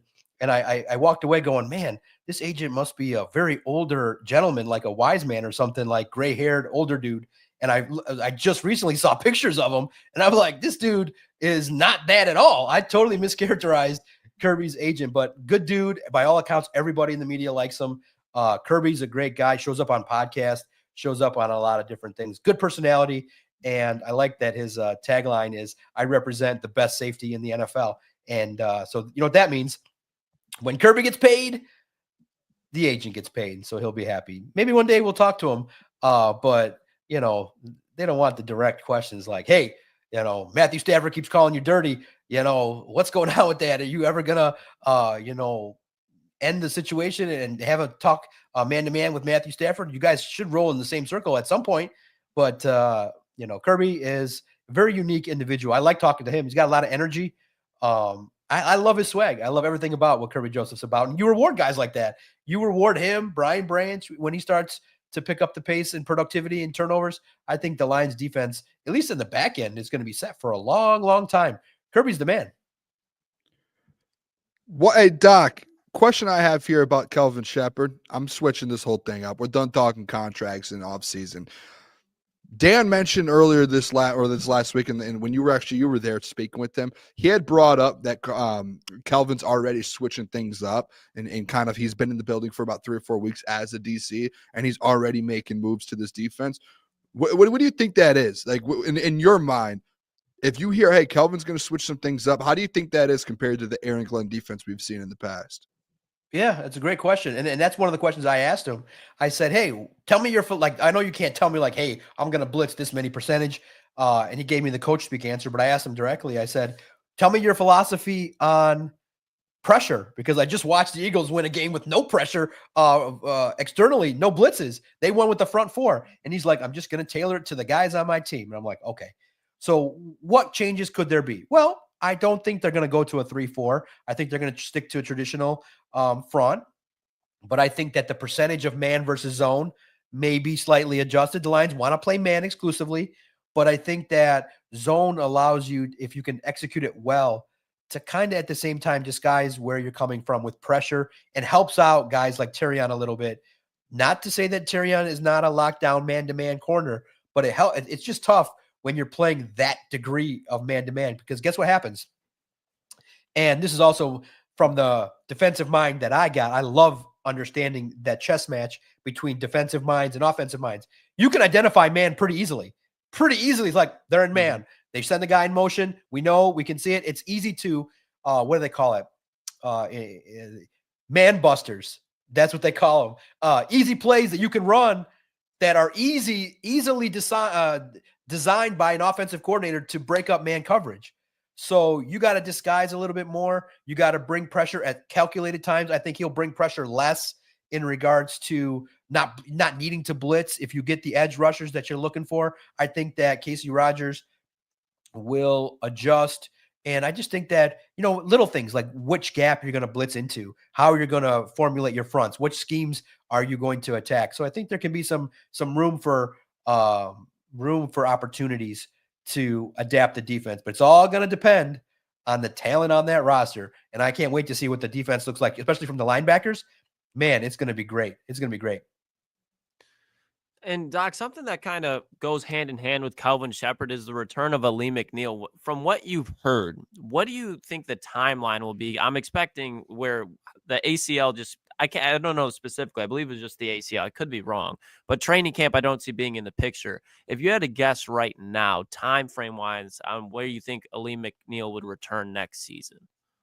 Yeah, I think that, you know, he's not going to push it. So maybe the start of the season, you know, maybe that first month is pup. Maybe by game 5, you acclimate him into game action. I think he should be ready by week 1, but not maybe game ready in regards to shape and everything. You just don't want to make it so that there's any opportunity for any risk of re-injury.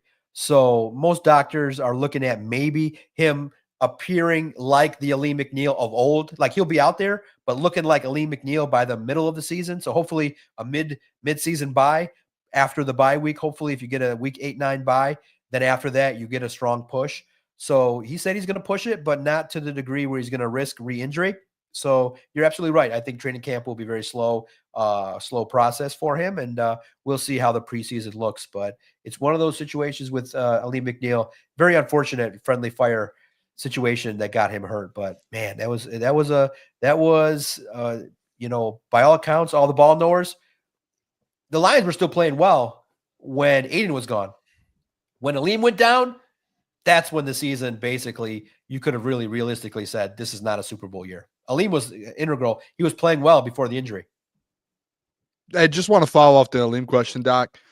I had a conversation a couple weeks ago. It was Klotz and I doing the show. Brought it up.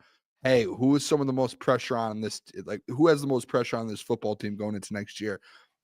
One of my guys I brought up, Aleem McNeil. He just got a massive deal, Doc. I think he's the third highest paid defensive tackle in the NFL right now. Back-to-back seasons of injury, and he hasn't had over 5 sacks in the last 2 years. And you're paying him up there with guys who get 9, 10, 11 in seasons. Where do you land on that? Am I like that crazy? And I'm not saying move on from Aleem or this. I'm just saying, hey, the pressure is now mounting up on him. When you are a top 5 paid at your position, it's time to produce. And we just haven't seen it yet. And I know he just got the deal, but that's why that pressure comes this year, in my opinion. Booner, am I going to have to take you out to the Starbucks and show you who's boss? Are you coming down on Aleem McNeil? I speak the truth. I see it. I report it. I see it. I report it. I just tell the truth. Would I ever lie? Doc, do I ever lie? No. You don't lie. No, there it is. Look, I understand what you're saying. The contract, it's unfortunate that he got hurt, but he's a good player. Good run stuffer. I think he's gritty. I think that it's, I hope that injury is hit or miss, bigger guy, but I do expect that he's going to come back and ready to compete, ready to be gritty. And maybe you're saying that the contract that they paid him might not be commensurate with the productivity, and that's fair. But at the same token, I think what the Lions are able to do is they stop the run. They were number 1, top 5 run stuffing teams in the league. So you realize that when you added a DJ Reader, that was a nice mix. That was destructive. That was forceful. And you started to up the productivity. And I do think that with a consistent defensive line coach with some help too, you got to remember that when you scheme and you realize, oh, look what we got. We had James Houston. We don't have to worry about him. Marcus Davenport, don't got to worry about him. You realize, okay, we can just double and eliminate Aleem McNeil, that you could force him into gaps that, run plays away from him. You could easily scheme him out of games. Now, that's why it's important to get help for that defensive line. When you get help and good young players, who are you going to cover? You try to take away Aiden, that opens the holes in the lanes for Aleem McNeil. You try to give attention to Aleem, boom, you shift the other edge rusher to the other side and you get to the quarterback. So again, more talent and creative blitzes and creative pressures getting to the quarterback and forceful winning your battles one-on-one along the defensive line will help. So I think that your concerns are valid, but I think that if you can put your trust in a defensive tackle on the Lions, Aleem McNeil will come back and prove that you were wrong. Well, Doc, I want to ask you because it's been a conversation amongst Lions fans about getting another edge, and I know you mentioned it earlier in the show too. But can you clear the air? Zadarius Smith will be back this year, right? Like, there's no point in going out and signing a Joey Bosa or any of the Khalil Mack, like you mentioned, or I know Sam Hubbard retired, but when he got cut, everyone's like, "Ooh, Sam Hubbard." Can we just shut this down? Is Zadarius Smith going to be your starting edge? And if you should draft a player to take over that spot? Is that a safe assumption? Zadarius will be back or no? Well, that's an interesting topic real fast. I just want to address the commenters real fast. Is it because Andrew Tate's back in the States that y'all are talking about some weird ass shit? We're talking sports. You're talking about some stuff there in the comments. I'm like, what are you guys all talking about? Are you guys like having Diddy withdrawals? Like, this is grown men out here. Keep that stuff to the side.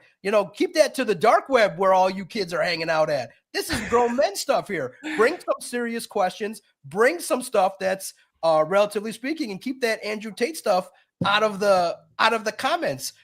Diddy's over. That era is over. There's a new era of partying. We got to figure that out. How to party safely, responsibly, but legally.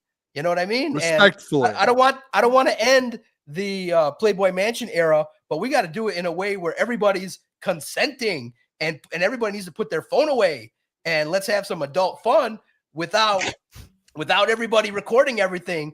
And literally, if what happened to me at Michigan State got recorded, I would never be working. I would never have a practice, and I would never in the history tweet anything, because those videos would live forever. And I'm thankful that I didn't live in the cell phone era. My God, you guys in the chat are on something today. So fire off some good questions and let's go.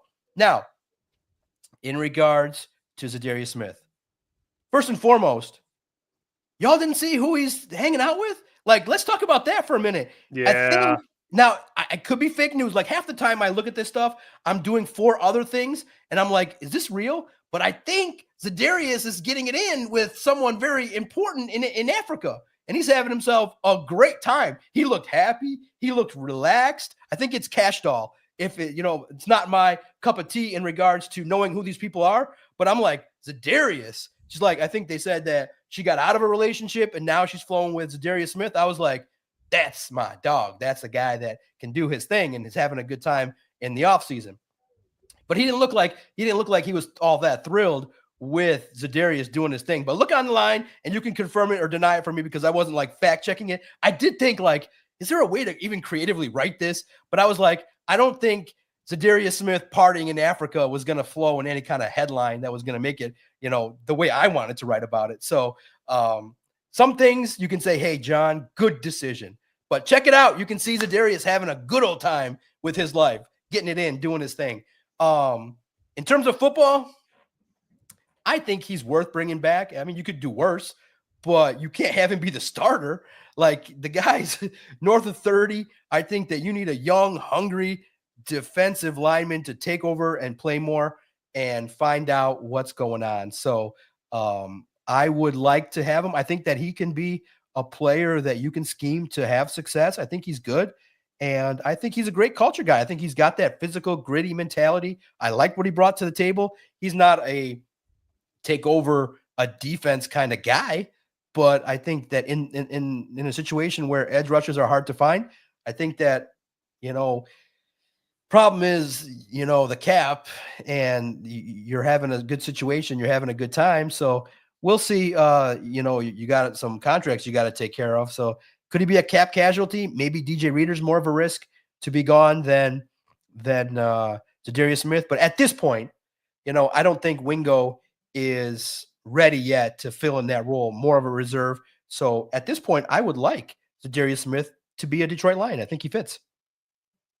Well, let me ask you about a team that, besides the Lions for a second here, the Detroit Pistons. They're winning some games here, Doc, and everyone's screaming, go get Devin Booker. How do you think Trajan Langdon handles this summer? Is it because we talked about the other day where he's going to have a decision to make, right? You have a young core that you really like, and there's GMs that might say, well, I want these guys to grow. You saw the win total, you saw the improvement, but then there's other GMs that are like, you know what, we're having fun, but it's time to trade some of these young pieces for a more proven player like a Devin Booker. Which way would you lean, and which way do you think Trajan will lean this offseason with the Pistons, taking the next step? Yeah, very interesting. And look, I fact checked myself real fast. Zadarius and Cash Dog, Google it, and you can thank me for understanding and knowing what's going on with the Detroit Lions. This stuff just finds me. So you guys must wonder what's going on in my algorithms if that shit just pops up in my Twitter feed. But in regards to the Pistons, I'm very interested in what goes on. I like the chemistry that they got. I like how, the shooters that were brought to the table just have really done a great job. It stinks that Tobias Harris is dealing with some personal matter right now that has kept him out of the lineup. I love what he brings to the table. I love the development of Cade Cunningham. I think the question mark that everybody's going to have is, what do you do with Jaden Ivey? Can you use him for assets? Do you try again to see if there's a fit there? I don't want to move on from him. I still want to see, but you can trust that Trajan Langdon is going to surround this team with some good players. I think that's good to see Duran kind of showcasing a little bit more. Stewart has also been a great player. And really, in the end, when you see Malik Beasley, the way he's shooting, the way he's kind of rebounded, man, this more shooters. That's all you can ask for, more shooters. And maybe, another forward that can also help space the floor and be a defensive. Because here's the thing. I think that with right now the offense, I like the way it flows. I think the defense at times can get lax, and I think can get out of whack in terms of their defensive intensity. If you can get another rim protector, rim rocker, no doubt about it. But man, it's been great, right? To Cade Cunningham to shut everybody up, and for this basketball team to have north of 30 wins is amazing. And what was wild today in my browsing of baseball, I went today NFL. Then I went to browse a little bit of stuff about the Tigers, then the Pistons, then the Wings. Just seeing the fact that in the NBA, there aren't that many great stories. It's all been about, man, basketball's tanked, nobody likes it, and stuff like that. You know what all the bright spots are? The Pistons. Look at this Pistons group that's hungry, that kind of came back from nothing. Look at this Pistons team. They're one of the brightest stories in the entire NBA. And this is great. This is nice. That, you know what, JB Bickerstaff, I think, kind of represents a little bit of Detroit, kind of was thrown away in Cleveland. Maybe his attitude there was a little bit too harsh, and he comes to Detroit and he's like, you know what, I got to connect with the players a little bit better, but still coach them hard. And that's where I think these coaches just got to fine tune it, is that, hey, you can tell these players love playing for Bickerstaff, but he was known in Cleveland, like they still dog him now. Like, I just realized that sometimes when a coach just eases up a little bit, relates to the players, gets them on board, then you can coach them up, and then you can be tough on them and yell and do what you got to do. But credit to Bickerstaff, because a few more wins here, and we are looking at the NBA Coach of the Year. And this is just great because we can talk about basketball. The energy at LCA, the energy is great to see what's great? Anytime Boston comes to town and you pimp slap them and you send them home, it's a great thing. And I thought the way that they played against Boston was a joy to watch. And you just realize, okay, they're taking the steps, and we all trust that the Pistons are coming. And next year, look out. The question mark I think a lot of people are going to ask is, can they win a series this year? Maybe not 4 out of 7, but they're not going to get swept. They're going to compete. And any team that faces the Pistons, if they get that top 6 spot, good luck, because you're going to face a battle. And I think the Pistons might be one of those teams that peaks at the right time to get a couple playoff series wins. I got one more for you, Doc, and then I got a mailbag from the chat. So, but I totally forgot to ask you this, and I just saw it now pop up on my phone. Someone talking about it, and I was like, I wanted to ask Doc, who will back up Jared Goff when the season starts? Good question. Great question. First of all, can you just leave that show. Iman Dice? I think that he had the best comment of the year so far. I think that he's exactly right. I think he's one of your best commenters. He needs to have a star. Give him a free membership. There you go. He's a Bears fan. That's the only problem. Oh, you can't win them all, right? We welcome all fans, Doc. We welcome talent when he sees it. That's most important. Okay, who's going to back up Jared Goff? Unfortunately, got to say it, Hendon Hooker is going to be the backup because of the fact you got the same quarterback coach. Do I think Fromm's going to still be? They might add a quarterback. A lot of people are talking about Stidham maybe is a guy you sign as a veteran. Maybe you draft one. But I think that, guys, look, it's all fun to talk about Hooker. It's all fun to talk about, hey, maybe this is a bust or one of those situations. Look, as I always explain it, when you give Jared Goff that much money, you basically have made the backup position irrelevant. But I know it's always Jared Goff's been the most durable quarterback in the league. But if you ask the question, hey, if Jared Goff goes down, can Hendon Hooker lead the team? He hasn't shown that. So there's a reasonable understanding that I can see why people say get somebody better. I would be interested if a team says, hey, like the Jets, hey, come take Hendon Hooker off the hands. I'd do it. But at the same token, he's developing. You just need somebody that if Jared Goff goes down, just to get it to Gibbs, Montgomery, Laporta, and not do too much. So you can't expect Hooker to win you a game with the inexperience that he's got. And most people believe that it's tough. Very few situations where a starting quarterback like a Drew Bledsoe goes down and then you get a legendary backup like Tom Brady. We'd all love that if Hendon Hooker came in and was the fairy tale guy if something happened to Goff. But it's true. If your team brings in somebody else, that's not a good look. And you better be out there trying to do some PR for yourself because everybody thinks that you're just a guy. You're a jag, as they say online. And I think that's the mission for Hooker this year is to get that jag status off his back. I think he can do it. I think he's smart enough. He'll work hard. I think Morton will do some things to get that jag meter moving in the right direction. And I think that Hendon Hooker's got a lot to prove this year. But the backup will be number 2, Hooker. We got a question here. That guy up north says, Doc Mailbag, do you think the Lions could fill out some unexpected positions in this draft to prepare for players retiring and rookie deals expiring, like wide receiver, tight end, center, safety? Yeah, safety, I don't think. I think that they're very happy with what they got. Maybe free agency, you look at safety. Tight end, there's some good ones, but I think they love Brock Wright. They love Sam Laporta. Yep. So maybe that third tight end, maybe in later rounds, I could see. Wide receiver, I definitely could see as the position. Could they unexpected positions? Yeah, I think that definitely most people think offensive line, defensive line, clearly. But I could see them looking at a linebacker if needed. I could see them targeting it. I said it on the luckily didn't get too much hot water, but a lot of people listened to it and commented. I wouldn't be upset if they drafted Taylor Decker's replacement, a versatile left tackle guard combo, somebody that can do both and slide in and do what you got to do. I would not be surprised at all. I don't think they're going to move away from Frank Ragnow this year, but at the same token, yeah, there are opportunities to get depth. Frank Ragnow had a decent year. He's getting a little bit healthier. He's having he's a really talented center, so I don't want to broom him out just yet. Taylor Decker, he's got to step it up next year.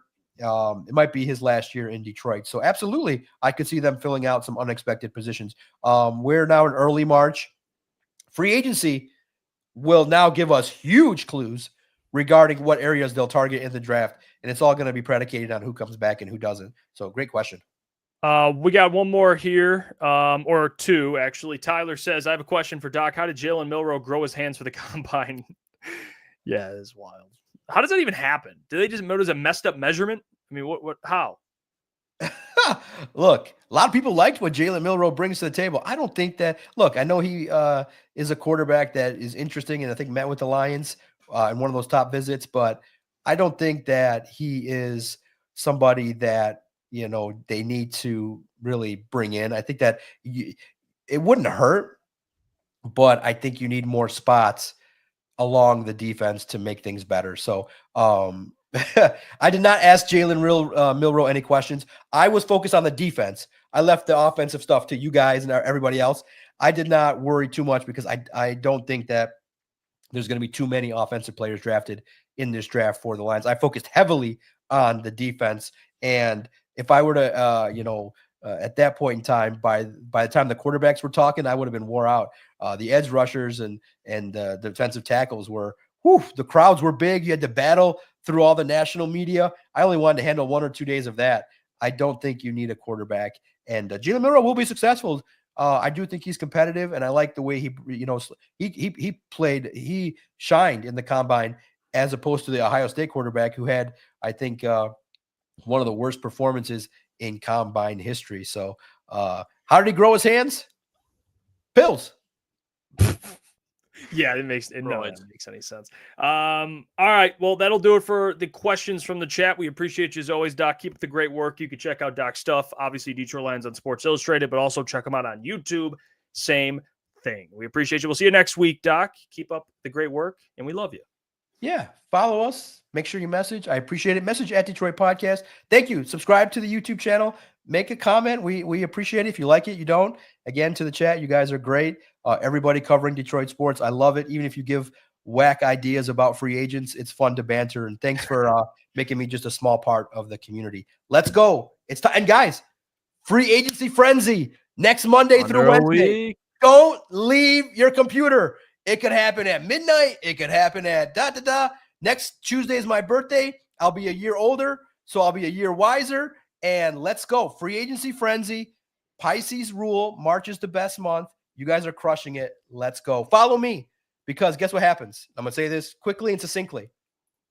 Not only am I handsome, not only am I a great podcaster, but damn near my phone's blown up. Companies are calling me up. Big companies. Come on, hey, when they say do videos, you might be seeing my face on a bigger platform. As they say, something's cooking with the DOC. Is Doc about to get bought out by ESPN? What was that? What's going on? Doc, are you going to ESPN? That is wild. I mean, the guy he had that in the chamber ready to go. Yeah. He couldn't wait. He couldn't wait to exit the show with that one. He just cut a wrestling promo. I mean, at the end. Swear, man. He might be like ESPN. Like, I don't want to say like an ESPN sellout, but like, you know, when those people, hey, they give you a big bag, I gotta take it, boys. Oh no, for sure. Yeah. Good for Doc, man. Yeah, get your awesome. Get your bag. I mean, he's a big wrestling fan, so I don't know. That was a wrestling promo at the end. That was for sure a wrestling. I mean, he crushed that. We got about 9 minutes left, so drop your questions below, and we'll get to them. Anything Lions, awesome. Any Detroit sports things related. Tomorrow we're gonna be. I think Russ is joining the show. Russell Brown. There we go. Big draft. Can I give out my parlay for tonight? Yeah, well, I just locked it in, actually. I just put it in. If anyone's watching the Pistons, they play at 10:40, so you have 40 minutes or 50 minutes to put the parlay in, plus 243. Malik Beasley, 15 points. That's got to hit, right, boys? Mm-hmm. Feel like he's be yucking threes. No Tobias Harris, right? He's out. Yep, Tobias. Isaiah's game time decision, and then I think those are only like major ones. Yeah, so no Tobias, so Malik Beasley, 15 points. Jalen Duren, over 20.5 points and rebounds, so you really just need 11 and 10 out of him, which he gets every night. And then Asar Thompson, over 15.5 points, rebounds. That's easy. Plus 243. That's like the biggest, I'm not going to say lock, but it's as close as you can get to a lock. You know, like that I saw that I liked a lot too, Boone? Because Asar Thompson, over the last like 10 games, I was looking like pretty much has had 2+ steals in every one of them except for 1 or 2. And his line right now for steals is at 1.5. And if you look back, like he's had multiple. Did you add that into the parlay? I did. Oh no! Imagine that was the line that I like. I like Duren double and Asar 2 steals. Okay. No I'm not. Norman Powell, no Kawhi. Offense could be struggling. I mean, I did take Jalen Duren double parlayed with Michigan. Michigan lost tonight, by the way. I think Pistons money line. Michigan's been just absolutely like this is like in college basketball. Like you want to be playing your best basketball to start March, and like this Michigan team's like we're just gonna do the opposite. Like we're gonna play our best basketball all year long until March, and then we're gonna play our worst basketball. So yeah, that'll be fun this next few weeks. Yeah, we got some questions for the fellas here. I'd like to know what you're gonna say, Klotzy? I would say I just real quick. He's averaging 2.8 steals a game, and hold on, let me look because it was like pretty much like I think it was plus odds. Either way, good odds on it. Go take it. I'm not gonna hold up the show over it. Ball don't lie. Mailbag top 3 fits for DK Metcalf. Like oh, I thought you were talking about like pregame fits. I'm playing. Honestly, does he got a lot of good fits? I don't know. I think he is one of those guys that shows up with like pregame fits. Green Bay, I think, is number 1. I do. Yeah. I think number 2, and I hope you guys agree with me on this one. I would Pittsburgh. I don't think Pittsburgh's a bad spot. I was thinking Baltimore. Or Baltimore. Baltimore would be a fun spot. I think those would be my Denver. Chargers. Chargers is one that I've seen a lot. If I had to pick 3 though, I'd probably go like Steelers. Green Bay makes sense, and then Chargers makes sense. Those say this makes sense. I don't think DK Metcalf's a Jim Harbaugh type of guy. I don't know. They tried trading for him, Jeff, with Jim, I think, this last year. So I think Jim, again, it falls back to one of those things, Jeff, when you have a guy like Jim Harbaugh, anyone can be a Jim guy. Like you bring him in, you're not having a bad day around Jim. You're not going to be that guy. You would agree that Jim, like every good coach, you want guys that, they fit what he's looking for. That's why they draft it. Like they'll probably draft like a Loveland, like they'll probably draft more Michigan guys because I don't know. We can do it, whatever. I'm not going to fight over DK to the Chargers. I'm just saying, we'll see. I don't know. DK is a big personality, man. He is. He'll when he's not feeling it, he'll talk. Jim loves football guys, though. He's a football guy. I mean, yeah. And he plays football, if that's what you mean. I don't know about a football guy. I think like Ahmed Ra. Like I look at football guys as like all about ball.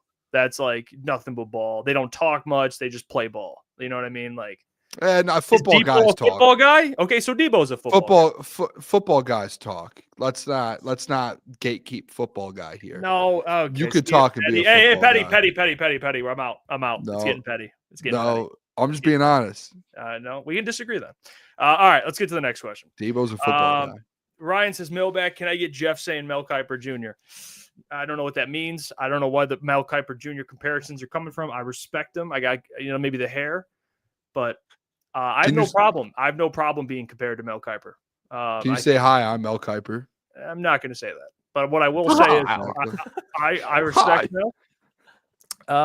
People don't like him, but the guy's been doing it for a while. Better on the block. That's yes, he really has. Jeff Kiper, Mel Iafrate. Anakin says, which Lion has a breakout year next year? Oh, that's a great question. I'll have to dig deeper on that one, to be honest. Breakout year. I feel like all eyes would just be looking at Terrion, to be honest. Are we talking about Lions or just NFL? The Terrion would need which Lion has a breakout year next year? Oh, which Lion? I thought my bad. I almost said like. May I offer you Christian Mahogany?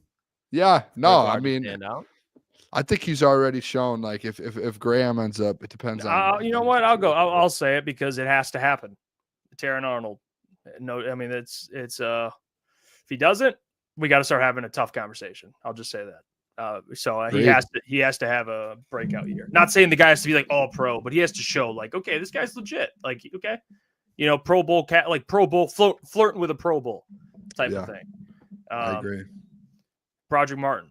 Okay, well, Ryan, the ship has sailed. I think he says. Listen, Project Martin, fellas. I saw. I put it in the chat earlier. Listen, these are the rumors that I'm hearing.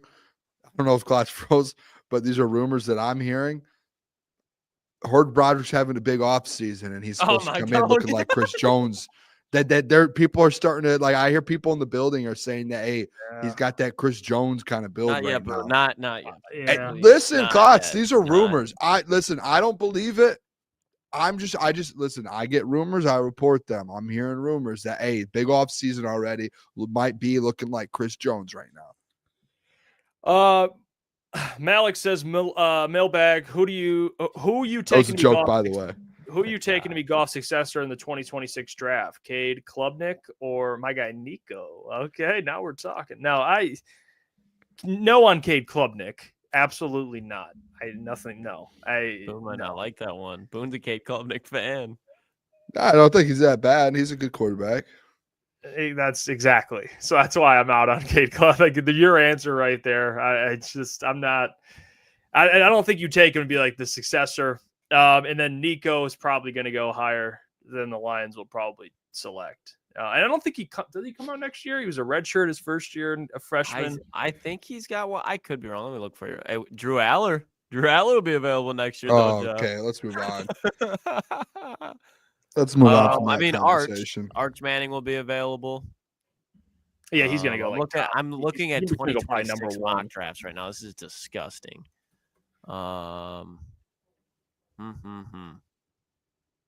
Yeah. I don't think Nico comes out next year, to be real with you.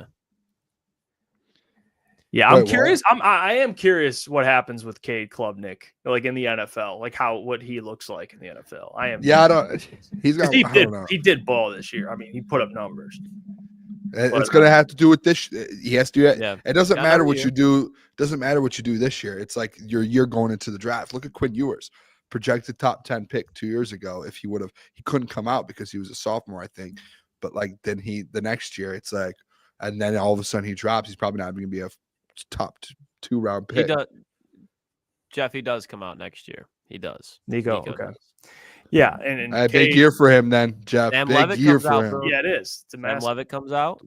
Love him from Arizona There's that. State, Okay, right? just looking at it, like Arch Manning, Nico, Drew Aller, Lenora Sellers from South Carolina, Garrett Nussmeyer, I don't know why I said Nussberger, from LSU, Kate Klubnik, Sam Levitt, Jackson Arnold, Miller Moss, Carson Beck, Hayes King from Georgia Tech, who's actually pretty good. He might be solid. And then Connor Wiegman from A&M. So next year's quarterback class is going to be not going to be like generational, but it'll be solid. Definitely a step up from this year's Shedeur Sanders top 10 pick. God, here we go. He just lives in your head. Wipe that with a wet mat and flush it. That's what I would do. Oh my gosh. All right. Well, I see this too. I don't know what the hell. Put a picture of Jeff next to a picture of Colin Farrell. Please get real. Colin Farrell. Yeah, I just looked him up. Colin Farrell? It doesn't. Yeah, I mean this. What are we doing here? I mean this, guys, like this. Here, I mean hold on, That's yeah, tough. Jeff. I got you. I mean, what am I supposed to say to this? I don't